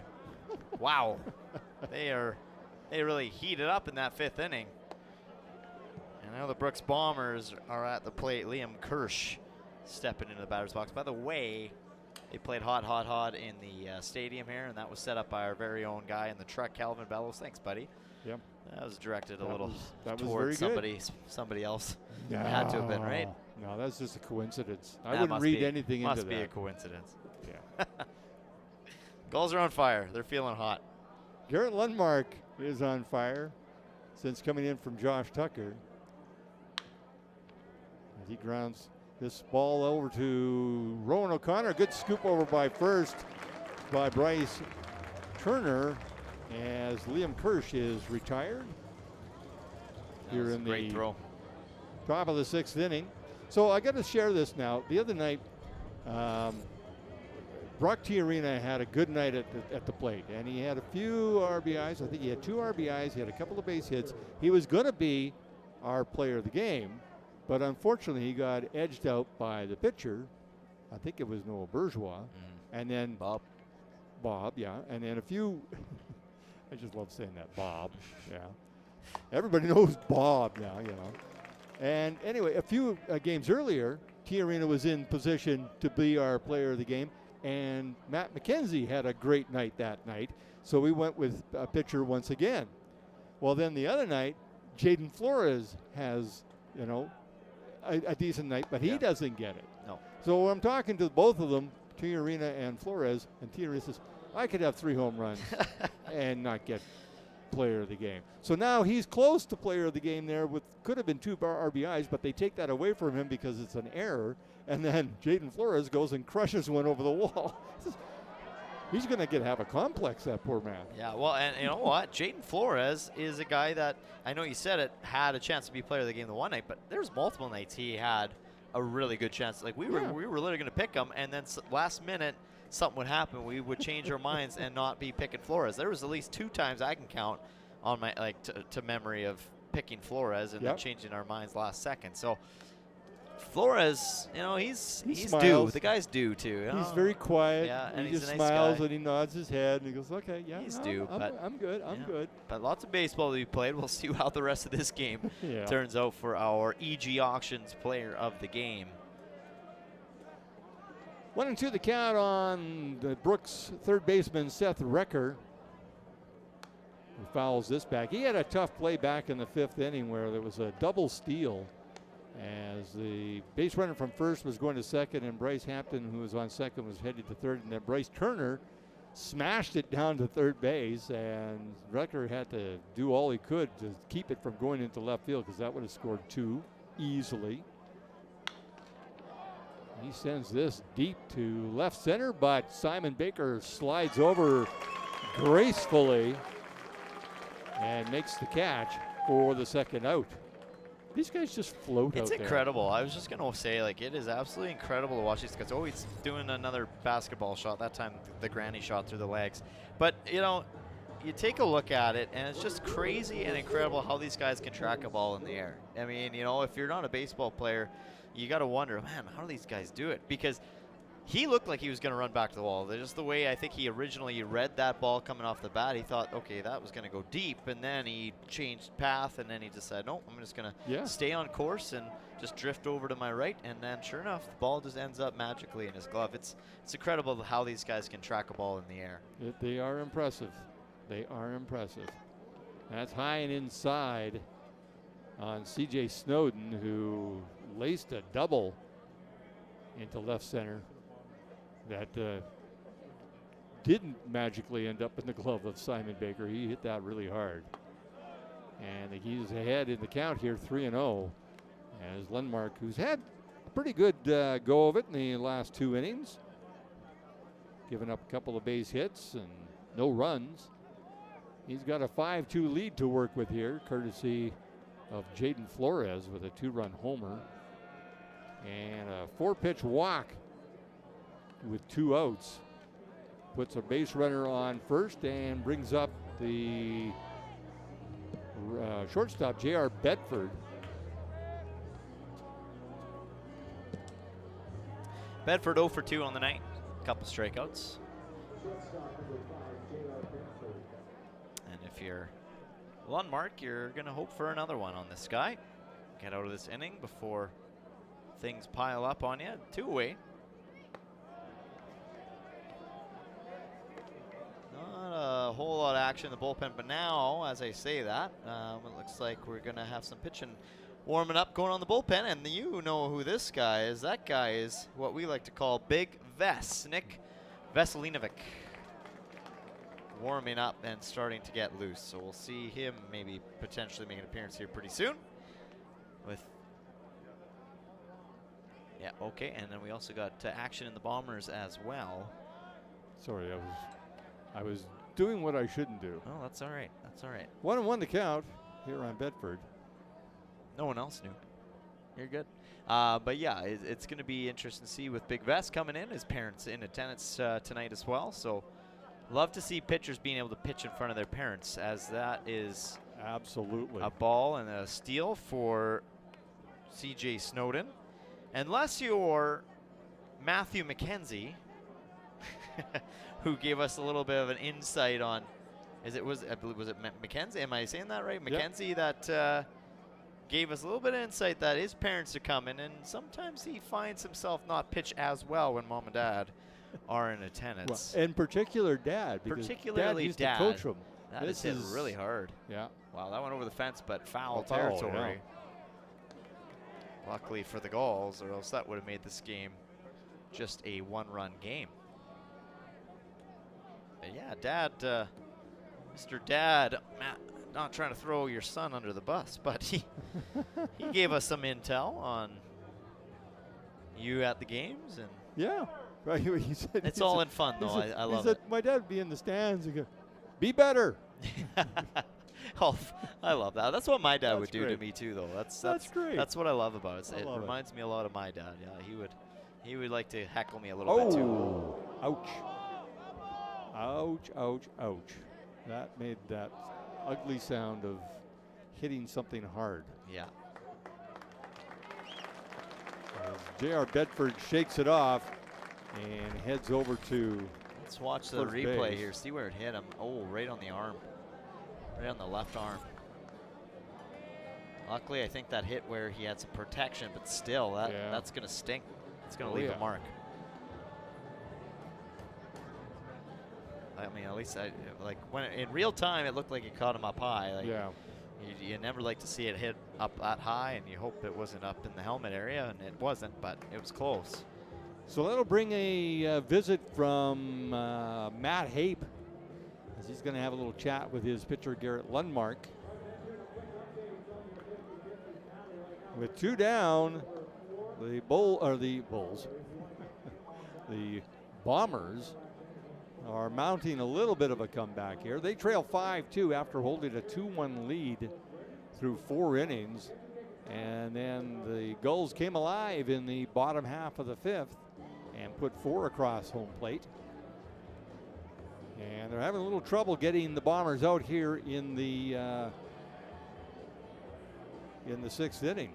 You know, you mentioned earlier, like Simon Baker, when he celebrated with you said the granny shot. Yeah.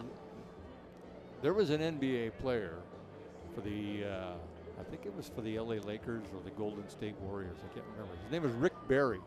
That's how he shot foul shots. Was the granny shot? He was, well, it wasn't a granny shot. It was a Rick Barry shot. Okay. He owned it. He had a very high percentage of making free throws that way. That's funny. So I don't know why he did it. I just remember him doing it. I'm going, well, why is that guy throwing underhand? Okay, well, there we go. He's sinking them, so it doesn't matter how you put them in, as long as you put them in, right? Yeah, you're doing the job, I guess. That's funny. That's it. So I guess it is kind of a granny shot, but you know. That's just what they call it. I don't That's know. right. It's and a good pitch there by Lundmark. Evens the count at 1-1 on the leadoff hitter, Ben Fischel, who's 0 for 2 with a walk. This is our 4th game in a row, and I'm not goofy yet. Oh, geez. Well, that's a walk and 2 hit batsmen for Mr. Lundmark, and I don't think that was part of the plan. I'm pretty sure that's not what he and Matt Hape talked about. And yeah, Hape's going to come out here. That's going to be it. That'll be it for Mr. Lundmark. Yeah. So in comes Big Vess as he gets one last pitch in the bullpen, and here he comes, ready to do some damage, maybe do some dealing and wheeling. As we will take a quick break, we'll be back with the rest of the top half of the sixth inning when we come back.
The new pitcher on the mound, number 25, Nick Veselinovic. Veselinovic, yeah.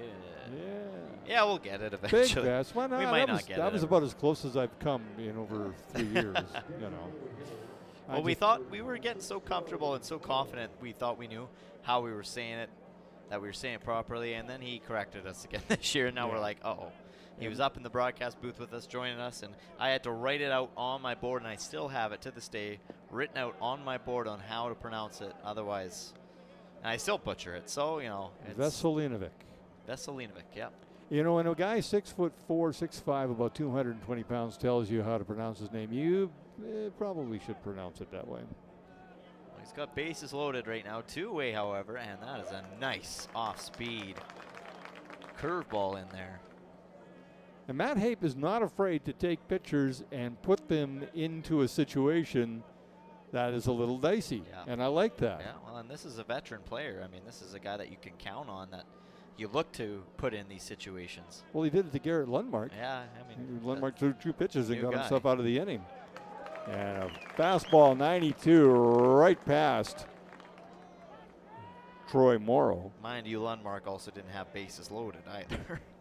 Well, he had 2 base runners on. He had 2 base runners on. Yeah. So, what's one more base runner, right? I suppose. You're in there, and you're in there to get your team out of the inning. As Big Bess threw one in the dirt, hoping that maybe Troy Morrow might chase, or it just slipped out of his hand.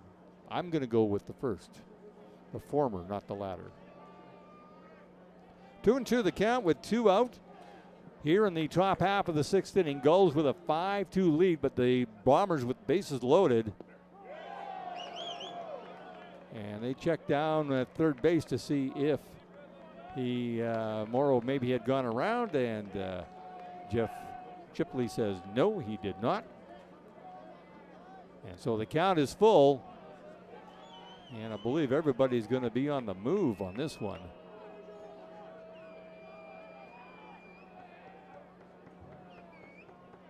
And there they all go, and that's fouled off by Morrow as he stays alive. That one I hit the 94 mile per hour mark. Yeah. A lot of heat on that one.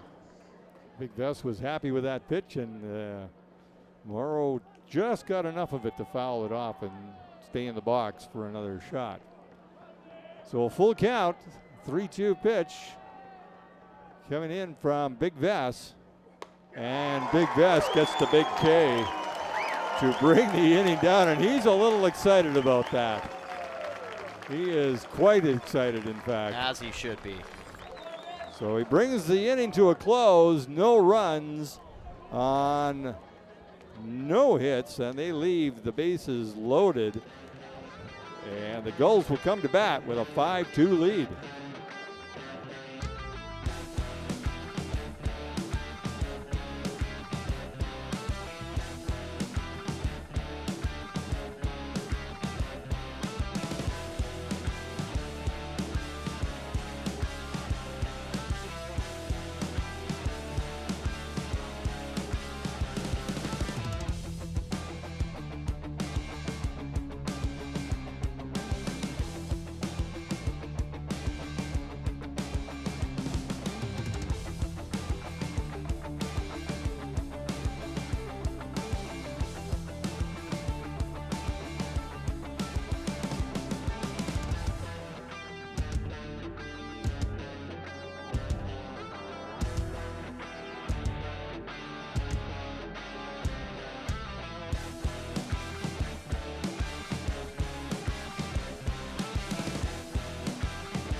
Brian Walters still on the mound for the Brooks Bombers here into the 6th inning, bottom half of the 6th. Matt Brandt, the third baseman, will kick things off for the Gulls.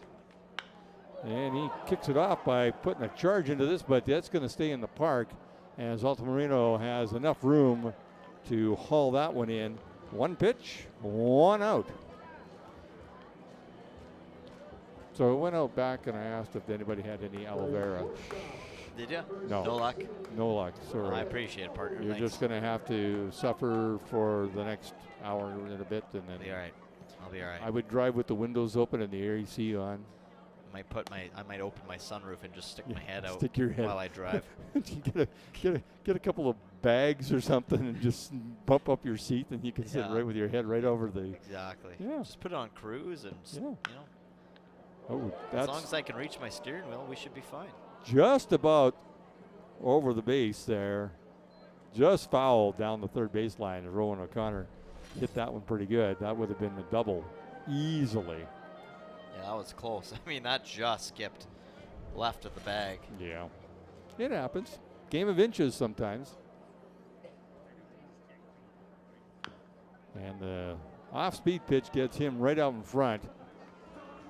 And a good pitch there by Brian Walters. Yeah, it sure was. I mean, 71 miles per hour on the gun and kind of fooled Rowan O'Connor. I think he thought it was coming in as a fastball, and he got out in front of it, like he said, right off the end of the bat, right to the pitcher, and an easy play there for the pitcher and Brian Walters, who's had a long game. I mean, 84 pitches now that he's at, and 6 full innings he's getting of work done. That's pretty good for the Brooks Bombers. That is pretty good. And because if you think about it, in past years we've always talked about the Bombers pitching and how it's been a big struggle, and that's where their issues have always really had been. And now you're getting a pitcher that can pitch 6 complete innings and still have your team in reach of this ball game. Yeah, well, they've out-hit the Gulls 5-2. Is that what that says? That's what that says. And the 2 hits from the Gulls have been the long ball. I can't believe that. That's not right, is it? Yeah, it is, because the 2 runs that scored were on an error. That's right. Holy smokes. That is impressive. In a weird way. Yeah. Like, and we had a solo homer back in the 3rd inning from so Bryce Hampton. Here's the numerology symmetry. So you look at the scoreboard. 2 runs for the Bombers and 5 hits. 5 runs for the Gulls and 2 hits. So there's 2 and 5, a 2 and a 5. Don't ask you how. Yeah, there it is, right just there. Ask there how many. 5-2, 5-2. Yeah. And then 2, 2, 2, and 3 and 2 is 5, and 3 and 2 is 5 over there. So, oh boy. Look at you doing some math.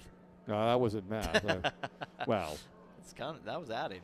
That was some math. my neighbor's 4-year-old could have done that one, but that's going to drop in for a base hit by Matty Fung. Not the hardest hit ball that the Gulls left fielder has had in his career, but he keeps the inning alive. Yeah, absolutely. Again, they don't ask how, they just ask how many, and that's a nice base hit for Matty Fung, his first of the night.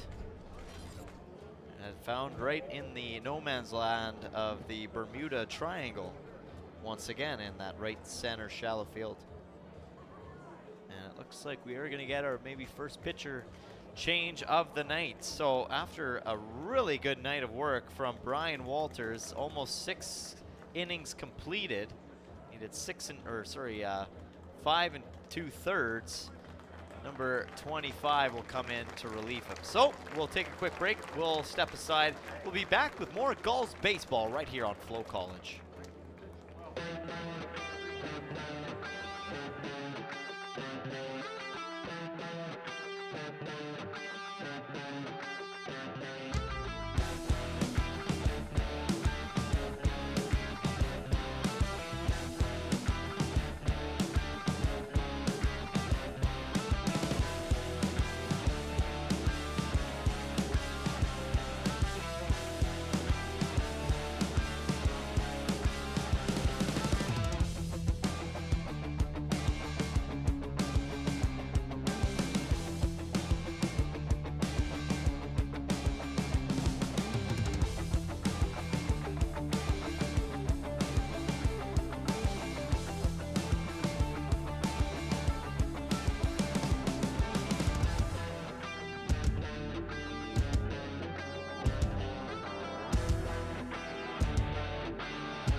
There is the new pitcher for the Brooks Bombers, number 25,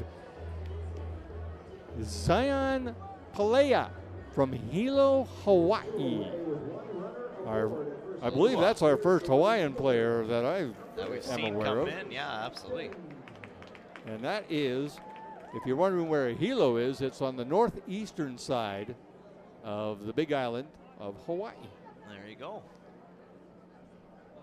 I love Hawaii. I would love to go back again. I have only been once, but my goodness, was it a memorable trip. I'll never forget it. Love to go back. It's an amazing place. And if you get a chance ever to visit any of the islands down there, it's an experience. It's a different lifestyle, that's for sure. And then sometimes you just forget that you're on an island. Yeah, seriously. Like you just So much it's like being here. It's so much civilization. The only difference is you can look and see the ocean. Yeah. Yeah. Which reminds me of a story. You always got stories. I do. So this is Bryce Hampton leading things off, or coming back here, the first batter that Palea is going to face.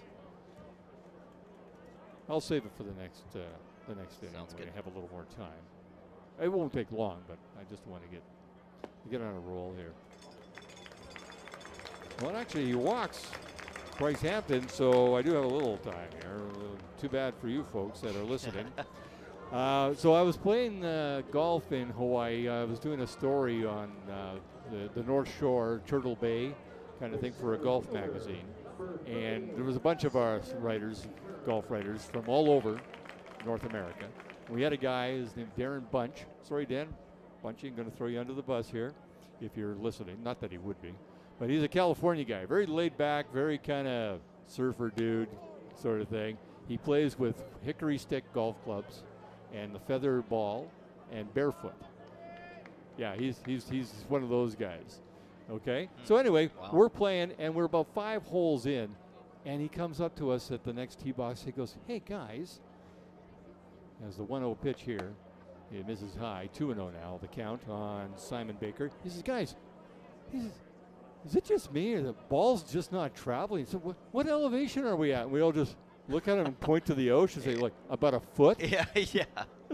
Yeah, you're not very high up. The ocean's Not right very there. high. I don't think that's affecting the ball. Unreal. Yeah. That's funny. Bunchy. Maybe put a hat on. Not the brightest comment of the day. Oh, it was we. I bet you gave it to him. Oh pretty no, good, too. we let him slide on that whole thing. Yeah. Bunch of golf writers, come on. Yeah. He never lived that down. Oh, that's funny. What's the elevation? About a foot? Maybe 5 feet. I don't know. That's a good story. I love that. Anyway, a walk there to Simon Baker. And that loads the bases for Bryce Turner, who hit a shot down the third baseline the last time he was up. And Seth Recker had to knock that down and then deal with a base runner right on top of him. And I think it was Bryce Hampton that was right on top of him. And he made the throw over to first to get Bryce Turner. But now Turner can exact a little bit of revenge here with a base hit. And it would be fitting if he put it in the gap between third base and the third baseman. Yeah. But Seth Recker's got a pretty good glove.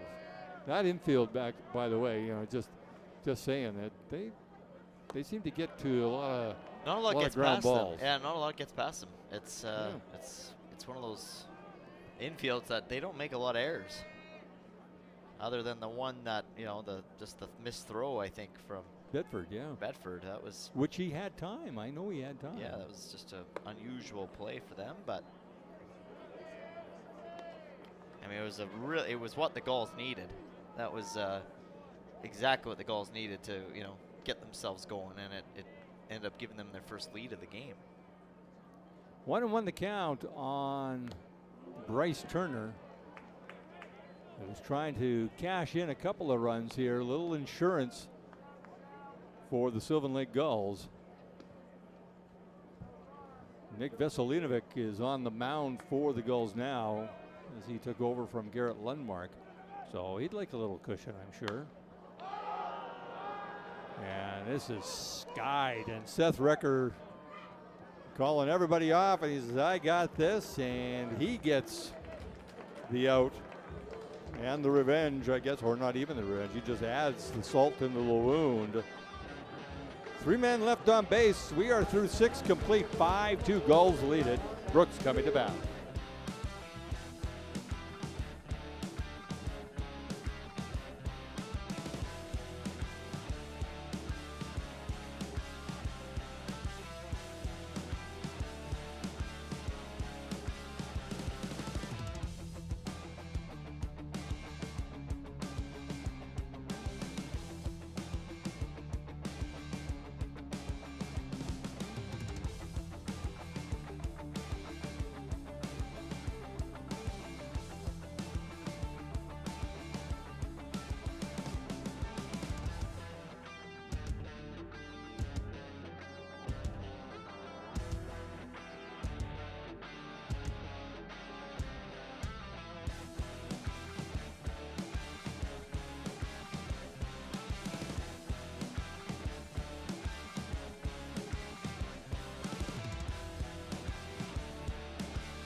big cheer for the winner of the, what do they call them, Fatheads? Or Yeah, I big- think so. The big fat head heads race, or big whatever. head race, something like that. Yeah. Yeah, it's kind of unnerving seeing big pictures of people that are sitting in the dugout there. And it's like, that's a massive head. It's a big Jason Chatwood head. I wonder how he feels about it. Yeah, we Floating gotta ask through the him about crowd. that. Yeah. People putting their hands all over your head. Nick Veselinovic. This, oh, geez, boy, my Veselinovic. Yeah, there you go. Yeah, I got it. Got it. Rolls off the Found tongue. it. Found it. Big bass. Lost it, but then you found it. 0-1 the count here. Wyatt Ormonde cuts at that one.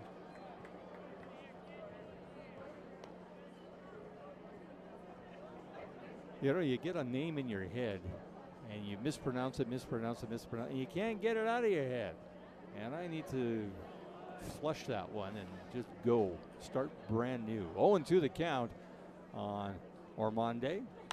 And he sends this out to right field, and Bryce Hampton moves a bit to his right, gets his glove up on it, and makes the out for the first out here in the 7th inning. 5-2 Sylvan Lake leading the Brooks Bombers here in WCBL action on FloCollege. Jim Claggett, Cale Clark with the broadcast, and of course our crew in the truck and manning the cameras. They do such a great job. I've always said they're the meat potatoes. You and I are the kale salad. Boom. With that red Russian dressing. That red Russian dressing. Yeah, a little extra spicy. Oh, yeah. The habanero suntan. Right at the screen. He's got it. Wow. Talk about being on stage and performing in front of the whole crowd, looking, facing the audience. My goodness, look at this. Focus to a whole level, and he just gets it before the screen, and the fans loved it. Gave him some love. Good job by the camera to stay with that all the way to the. That was great. That was a great camera. That was about as far as his camera could tilt down, maybe. Could angle down, exactly, yeah. Yeah. Maybe not.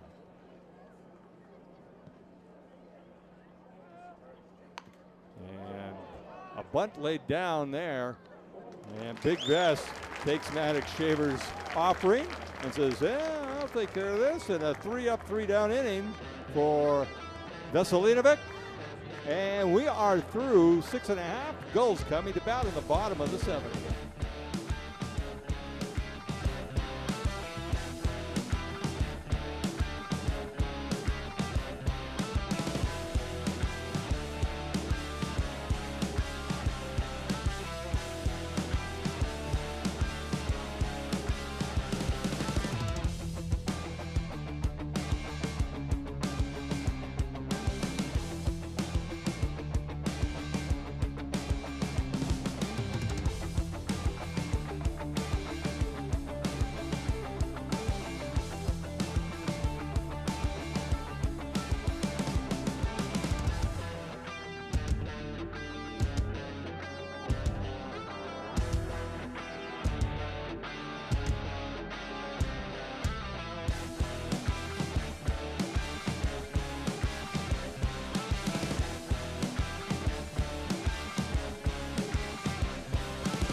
Another lovely evening to sit on some grass and watch some baseball, right? Gorgeous, Why absolutely gorgeous night. And you know what? It's humid today. It was kind of muggy. Okay.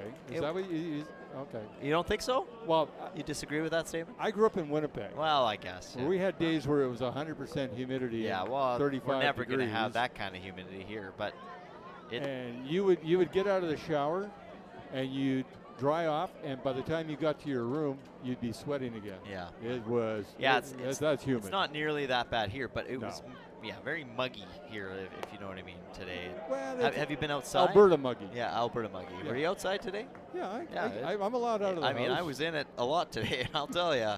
No, really? Is that where Yeah. you got the sunburn? Yeah. Oh, okay. It was, I think it was a little bit more, it's one of the more humid days we've had so far this year, for sure. Okay, I'll take your word for it. Yeah.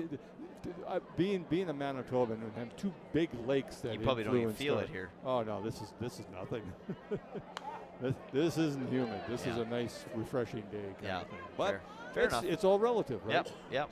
All I in mean, perspective Yeah. on it, and I mean, this is where I grew up my whole life, and Yeah, to me it feels, it was a humid day, it would too. a little sticky. I mean, you Felt go sticky. further north in Edmonton, and you'll get humidity that's up in the 80%. Oh, yeah. And that is humid, where you just walk outside and you start sweating. And you could, or if you could see the anything on the windows or the glass where it's just water. Yeah. I've seen that.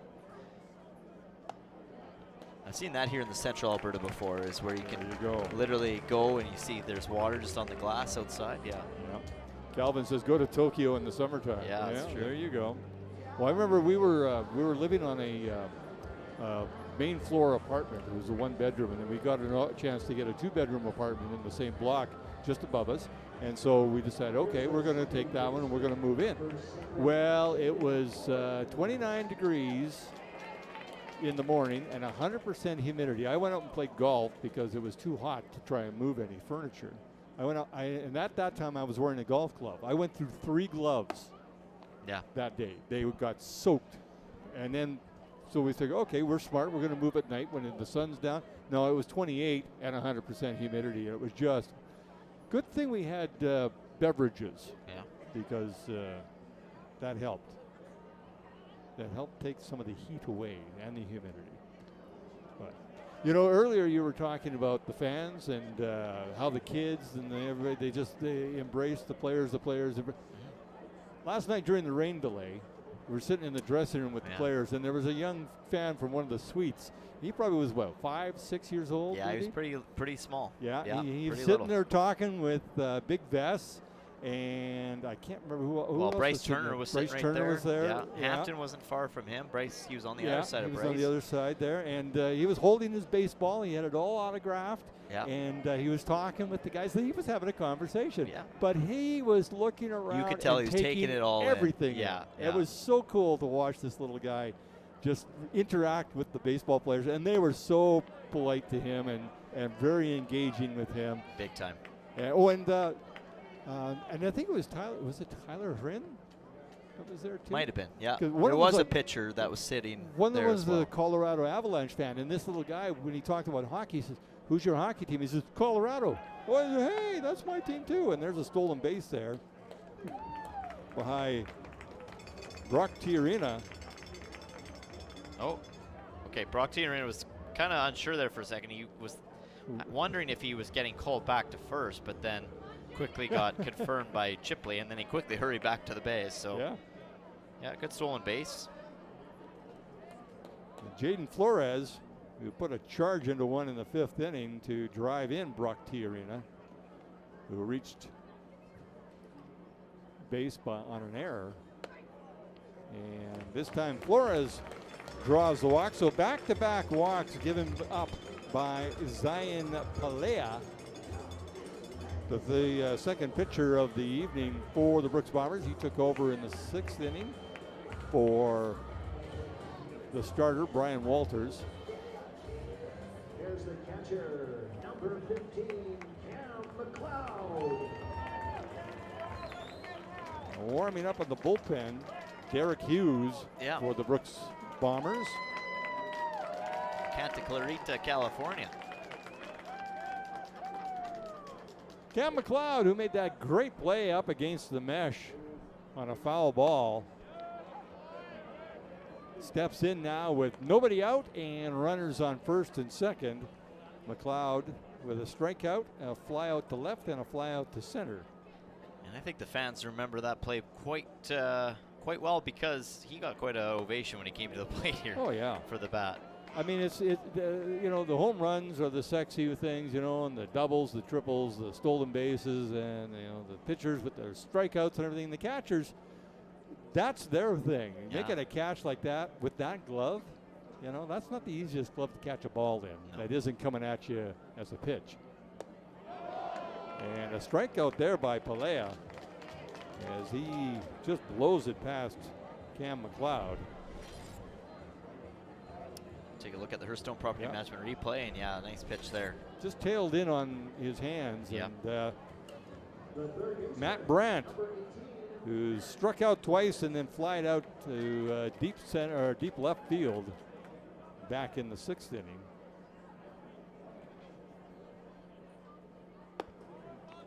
And that misses outside for ball 1. So one down here in the bottom of the 7th inning, 5-2 Sylvan Lake with the lead over the Brooks Bombers. The Gulls 1 run in the 3rd and 4 in the 5th. All this done on 3 hits. 2 of them home runs. So it's not how many, it's how, I guess. Yep. Yeah, Matt Brandt, like you said, just a little bit more of a quieter night for him at the plate. But that can change with one swing of the bat. It sure can. We've seen that before. 2-0 pitch to Brandt. Swung on and missed. They got now 2-1.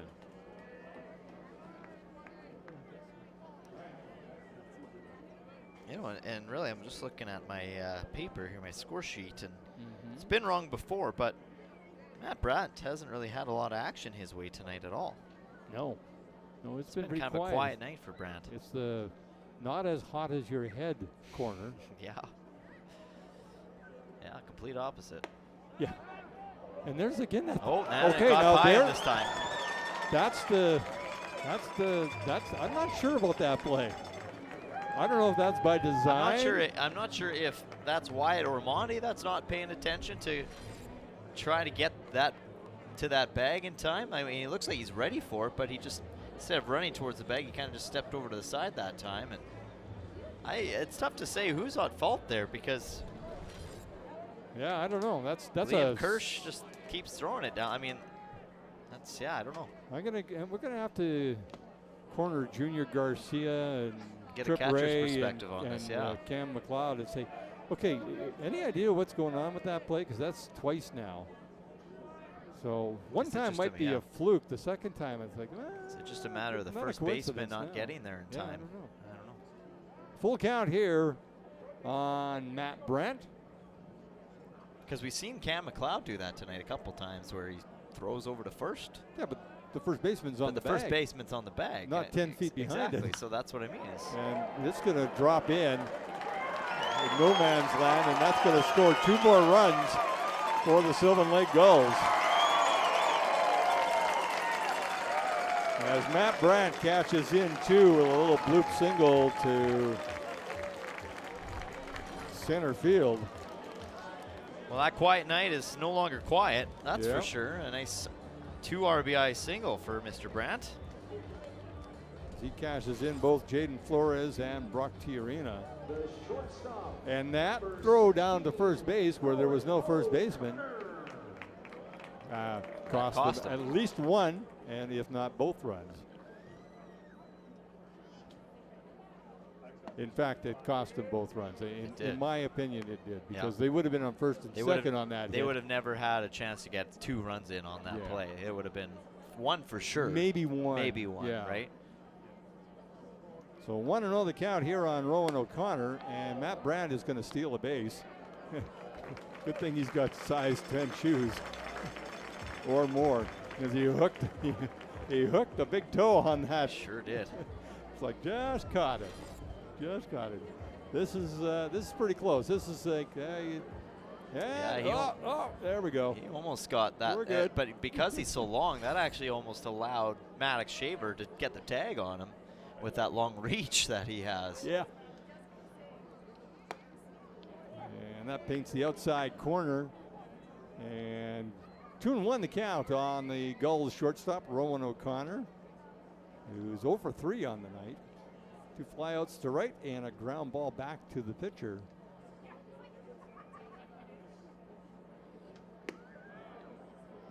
And that misses down low. 3-1 the count now. 2 more runs across the plate. The Gulls have expanded their lead to 5 runs now. 7-2 they lead here in the bottom half of the 7th inning. Matty Fung is the batter on deck with 1 down and a runner over at second. And now there's a runner over at first as O'Connor draws the walk. And that'll prompt a visit from the head coach. And that will bring in another pitcher, I believe. This is going to be number 21, Derek Hughes. That'll come in to take over from the Hawaiian, Zion Kalea. We'll have that change after all this.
Well, there's the new pitcher on the mound for the Brooks Bombers, and it is, as Jim was saying before the break, number 21, Derek Hughes. Derek goes to the College of the Canyons, and he's from Santa Clarita, California. From where? Santa Clarita. Do you know where that is? California? I don't know. Clarita, maybe? Maybe it's Clarita. Maybe I'm saying it wrong. Would be the first time. We're not very familiar with... Well, I'm not very familiar with the states. I am familiar with certain states. I know like there's California. a Santa Clarita. Well, maybe I have a that's probably it. I probably had a spelling error, so that could be it. I think My apologies. Santa Clarita. That's probably where there's it a is. diet apparently, the Santa Clarita diet. My apologies. I think I had a spelling error. That was No on. problem. That was on me. It got my attention. Yeah. And Yeah, Santa Clarita. My apologies. Yeah, because I have it up here. With he's got a teammate, Chad Stanchfield, also from Santa Clarita. Matty Fung sends this into shallow left field, and the shortstop J.R. Bedford moves over and makes the out for the second out of the inning. So 2 down here, back to the top of the order. Bryce Hampton will step in. He's had a pretty good night, a home run, a walk and a stolen base, another walk. So he's he's been on base 3 times out of the 4 at bats, which is what you want your leadoff hitter to do, is get on base. Yeah. Because he got on base in the 3rd inning, and he got himself off base because he hit the home run. Yeah, exactly. I'll just drive myself in. You guys don't worry about it. I'll take care of this. Want to know the count on Hampton. Base runners at first and second. Bottom of the 7th inning.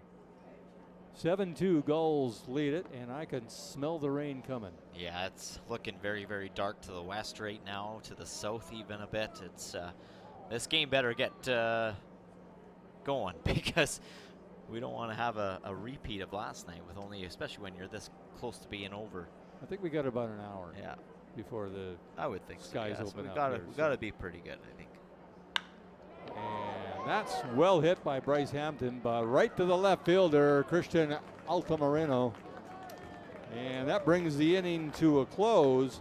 But the Gulls tack on 2 more runs to their total. 7 for the Gulls, 2 for the Bombers. They come to bat in the top of the 8th.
Welcome back to Gulls Baseball. Cale Clark, Jim Claggett here on FloCollege. Well, the Sylvan Lake Gulls wrap up this mini-series against the Brooks Bombers as they are leading 7-2, and then they'll get ready to host the Swift Current 57s tomorrow night, June 28th, and then on Sunday afternoon, it is Sully's birthday party.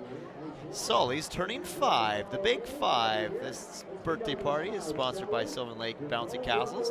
And then, of course, a day off on Monday before the Gulls return again back home.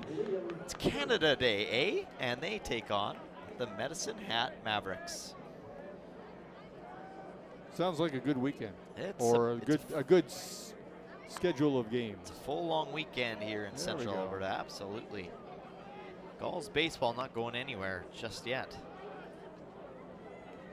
And then the Brooks Bombers, their next time back here at Gulls Field will be July 10th and 11th. You'll be on your own on that one, partner. What? I know. I'll be in Vancouver that week. Wear sunscreen. Oh, no, it'll probably rain while you're there, so you don't have to worry about it. I'll be wearing sunscreen, rain or shine, from here on out. I can guarantee you that. Especially if there's a wedding that we're going to, which we are. That's a wedding weekend, so I will make sure I'm not burnt for that one. So the Clark family, if you're looking for birthday gifts and Christmas gifts for your son Cale, a subscription to Neutrogena or any other sunscreen product manufacturers would probably be it would be well deserved and well earned and well used. That'd be tight. That'd be tight. I would be happy with that. Yeah. Yeah. It would be a good gift. 1-2 the count on Liam Kirsch. I'd be appreciative, that's for sure. I'd be very appreciative of that We've run this for 8 innings, so I don't know. Yeah, good job. You've managed to pull it off. Yeah. I didn't think we could, but we did. You've done it. You done. I had a lot of help in the truck there. You done did it. They were full of ideas. It's been fun. That's good. I'm glad you could contribute in It's been a good some day. way. It's actually not. I don't know. I haven't looked at the mirror in a while, but I don't think it's that bad. Okay. Okay. Wait, see what If tomorrow you're brings. comfortable with that look, then you do you. Yeah. That's grounded down to second, and Jaden Flores, smooth as butter over there at second base, makes the play for the first out of the inning. And Liam Kirsch with the ground ball. That'll bring up the third baseman, Seth Recker, who's 1 for 3 on the night. He's had a busy day over at third base, though. Some hard shots in his direction. Ooh, and pounding the glove at 93, Big Bess. Showing a live arm. This, well, there's a bunch of guys in the bullpen warming up, well, just sitting there, and one guy's just kind of stretching. Can't see it on your camera there, though, as he's on the other side of the camera, just might in front be of able it. to, might see another guy coming in the 9th inning, but definitely the 8th inning is for Nick here. So with a 7-2 lead. I think they might give it to him. Yeah, maybe pitch the 9th inning, yeah. Well, Just Papa depends Vess on how this goes. and Papa Vess and Mama Vess are in the crowd tonight, so that's good that he's got an opportunity to pitch in front of his parents live, because they do tune in. In fact, I think Dad listens to the broadcast while we're, like, when he's here. Yeah, they were saying that he does, yeah. You know, I have a really cool story, actually, with Big Vess. I mean, it's a little bit of an emotional story, but his parents were telling me that, you remember that one night we were calling a game and we both heard the boom, like something was in the room with us? Oh, yeah, yeah. So they were listening to that game.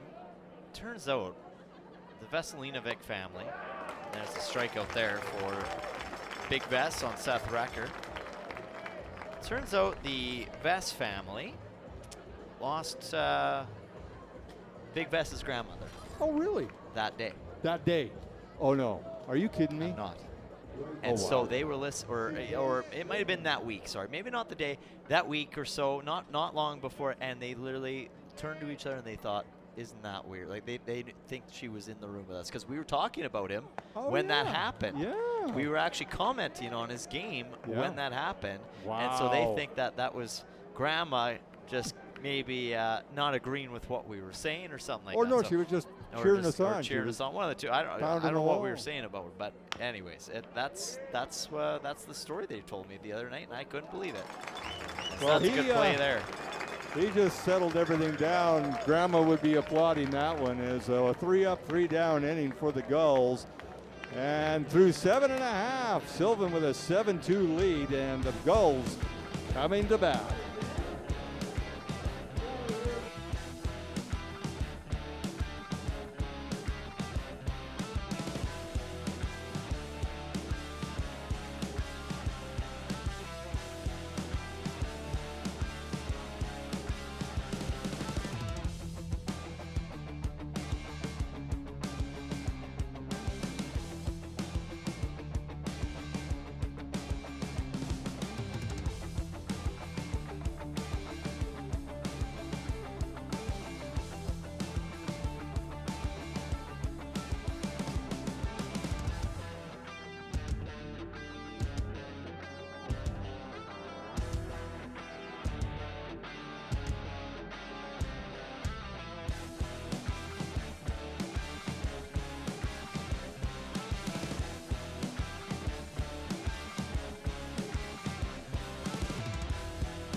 Seven-2 here at Gulls Field. You got Jim Claggett and Cale Clark. And as we take a look at our out-of-town scoreboard, there's other games going on around the lake that we cannot forget about. Earlier on today, Energy City Cactus Rats defeated the Swift Current 57s 4-2 Swift Current will then head to Sylvan Lake here tomorrow night. Okotoks Dogs come back against Weyburn. They're up 6-4 over the Beavers at the bottom of the 8th inning there.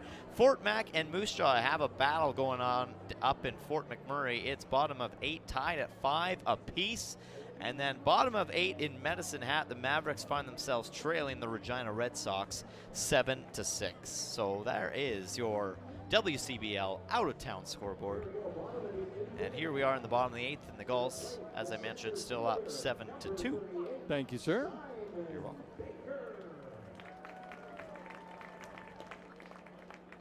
Simon Baker steps in to face Derek Hughes and greets him first pitch swinging, grounds it over to second, and Maddox Shaver easily makes the play over to first base to record the first out of the inning. The 8th inning.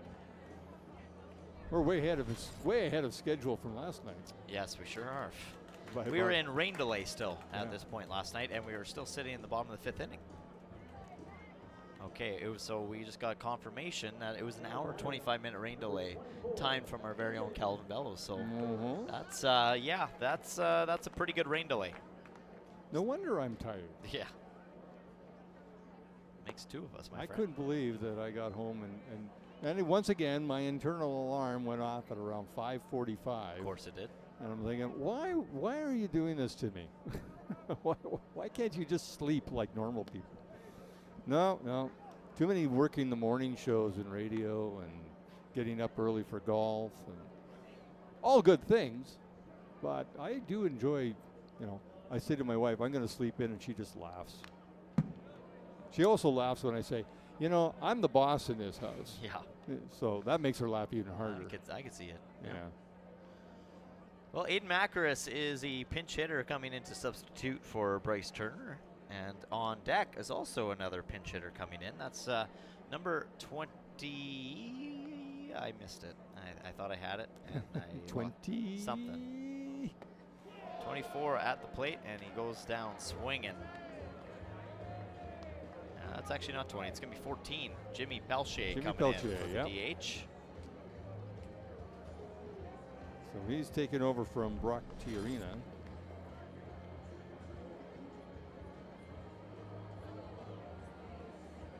From Montreal, Quebec, La Belle Province. And Grand Slam yesterday. Yeah, getting as much action as he can in front of his parents while they're here. Yeah, he swings at the first pitch from Derek Hughes and fouls that out of play. University of San Francisco.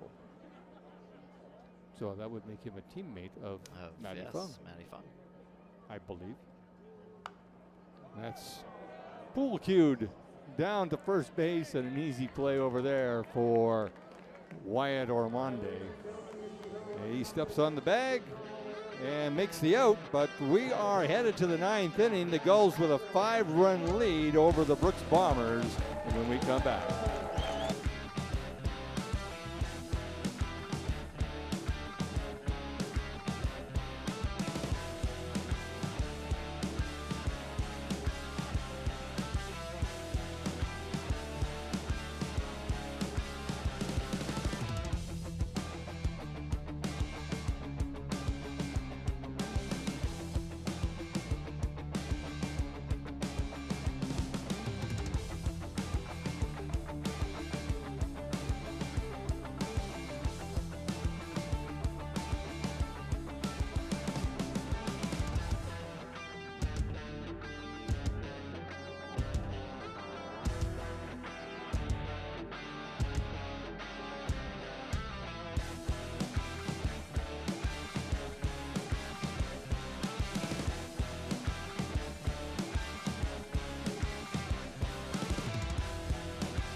New pitcher in for the Sylvan Lake Gulls.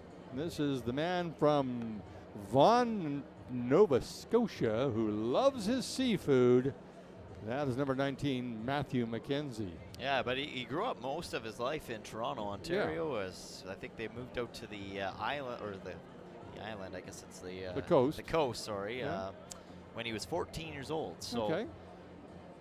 So he's an East Coaster. he's an East Coaster, Yeah. and like he mentioned to us in the broadcast booth, he came up and visited us in here for a bit, and he Yeah. said he likes his seafood and and fishing and anything outdoors. He says when he's not playing baseball, he's doing anything he can outdoors, and you gotta love that. Absolutely. You don't hear that really as much anymore with this day and age, with kids wanting to be outside as much. No, that's right. Right, Yeah. so Well, it's I'll good. go outside, but can I take my My PlayStation and my iPad, phone yeah, and my- my iPad my and movie. everything outside with me? No, that's cool. It's Yeah. good to see he's got some cool hobbies like that. And Oh. that's bad. See ya later. Okay. That went flying. Shouldn't have had that popcorn. Yeah, a little slick there, J.R. Bedford. Let's take a look at the replay here. Whoa! See you later. That kind of reminded me off the movie The Benchwarmers. The Brooks coach is having a little dialogue with the Gulls bench there about the flinging bat. I think it's probably in good humor. I don't think there was any animosity over there. It was just nobody. Didn't come close to hitting anybody, and he didn't do it on purpose, I'm sure. 1-1 the count, and Matt McKenzie makes it 1-2 with a lovely pitch on the outside off speed. The last time he started a game, he pitched a gem. And I think Cam McLeod was his catcher that night. And both of them teamed up and did a really, really good job. And I'm trying to remember, I think it was against Energy City. Yep. And he pitched, I think, 6 or 7 solid innings. He was our player of the game, and it was Jaden Flores that was to be player of the game, and then Matt McKenzie just continued to roll up scoreless innings against Energy City, and he strikes out J.R. Bedford to start here the top of the 9th inning. I like how this young man throws. Yeah, he throws hard, and he doesn't waste a lot of time. I mean, I was watching him warm up, right before this inning started, and yeah, a couple got away on him. But man, he can really throw him. He Yes, winds he up. He's can. got a big wind up. That's a good pitch. 95 on the gun there. That had a lot of heat on it. And he puts he's about 6'4", and he puts all 6'4" behind that ball and stretches it right out. 60 feet 6 inches from home plate, and he's about 58 feet when he finishes throwing the ball. 94, 0-2 the count on the leadoff hitter, Ben Fischel.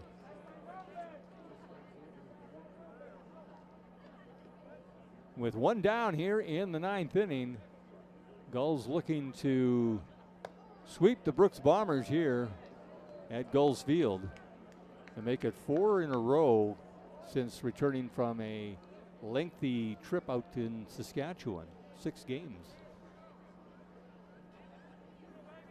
But I could smell the rain. I can smell a barbecue or a campfire is what I can smell. Well, then there's that too.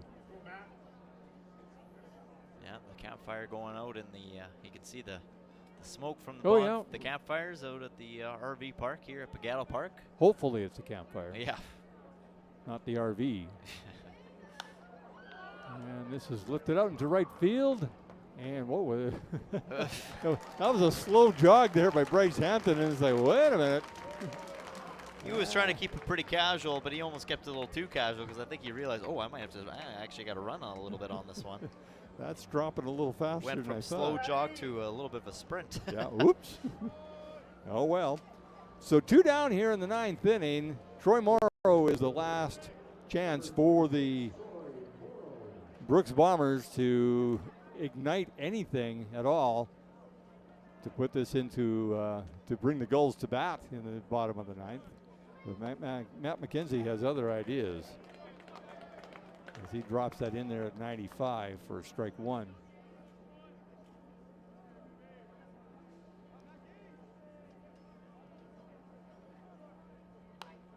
Pass fouled back, and McKenzie up on Troy Morrow, 0-2. 2 consecutive pitches at 95 miles per hour. Wow. So now he's throwing hard. Now do you throw the off-speed stuff to get him way out in front? Why not? Try it. Or do you just go with the number one? I'm just going to try and hit this. I don't know. Depends on what the guy's comfortable with, but we'll see. Yeah. He came back with the heater, but that one upstairs. He said, here's my best. You give it a shot. Yeah. Now I think he comes with the off-speed. Here we are trying to be Nostradamus here and predict. Yep. And a good way to end it for the Sylvan Lake Gulls, who started off a little rocky, down 2 runs in that first inning. Then they come back with a run in the third, 4 in the fifth, 2 more in the seventh, and they put a 7-2 loss on the Brooks Bombers here tonight at Gulls Field. Great pitch by Matthew McKenzie to finish it out, and now make that 4 straight wins in a row for the Sylvan Lake Gulls after a little bit of a rocky Eastern road swing, and now they come back and they get things done at home. And this home stretch, it's really rolling right now for this team, and they're all coming together. And guys are getting banged up a little bit right now. Guys are needing some breaks, but when you're getting the breaks, these guys coming in are helping out in a big way, and you gotta love to see that everybody's helping each other out. And we'll hand things down to our in-game host with our player of the game, brought to you by EG Auctions. And I don't know if he knows where he's going right now. Yeah. He said, what? Everybody's trying to tell him, buddy, you're the player of the game. Get up there. Get over there and talk to Wally. All right, we'll stand by.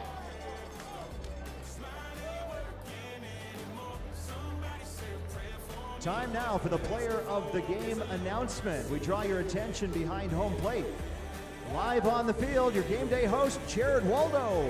All right, thank you very much, Joe. Yes, joining us down here, your EG Auctions player of the game. Ladies and gentlemen, Jaden Flores. Jaden, great game tonight. Boys are playing well. You hit a 2-run shot. Take us through what you saw when that ball was coming in.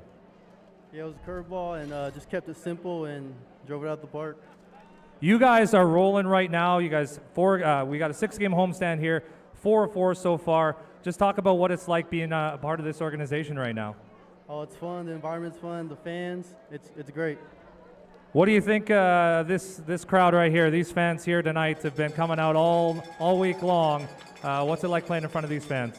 It's fun to have them, and they keep the environment great, so it's good. All right, well, we'll leave it at that. Your EG Auctions player of the game, Jaden Flores. Jaden, congratulations. Great game tonight. Well, we got a lot of guys that like to talk in the post-game interviews, don't we? Oh, my The God. player of the games really are a man of many words. But We're going to start picking guys based on how they can do an interview. Yeah. Poor Jared Waldo, he's got it's like pulling teeth, man. Yeah. It's like, come on, guys. There's so much personality in the dressing room during the rain delay or before a game or even after a game, and then that. Yeah. But you know what? They're humble. Yeah, that's true. Let's put it that way. They're humble. They're humble. But the Sylvan Lake Gulls, Jared said it best in that post-game interview. He said, the boys are rolling right now. Yeah. 4 of 4 in a 6 straight night home stretch. Of course, there's 9 straight home games till their next road game. But, it's got to feel good confidence-wise for this team to be moving forward for the rest of this long weekend. Well, I don't think this could have come at a better time for them. As you 100%. said, the Saskatchewan road trip, 1-6 in Saskatchewan, that left a sour taste in their mouth. So this, coming home and taking 4 out of 4 so far, and maybe 2 more against Swift Current. I don't know. Something just popped in my ear. I don't know what that was.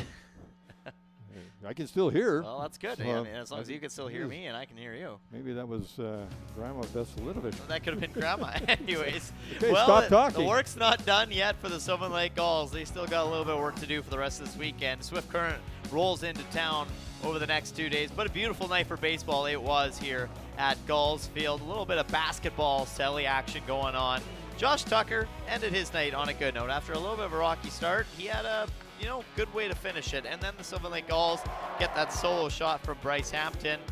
Brooks weren't going anywhere. We're talking about sunburns and things like that. Gulls still played baseball, though, at the end of the day. And Jaden Flores, wow, 2-run homer. He knew it right away as he points to the sky and is happy with his performance. So are the rest of the Sylvan Lake Gulls. Big Bess was pumped up. The Sylvan Lake Gulls look to make it 5 straight tomorrow night. For Jim Claggett, I'm Cale Clark and the broadcast crew at FloCollege. Thanks for tuning in.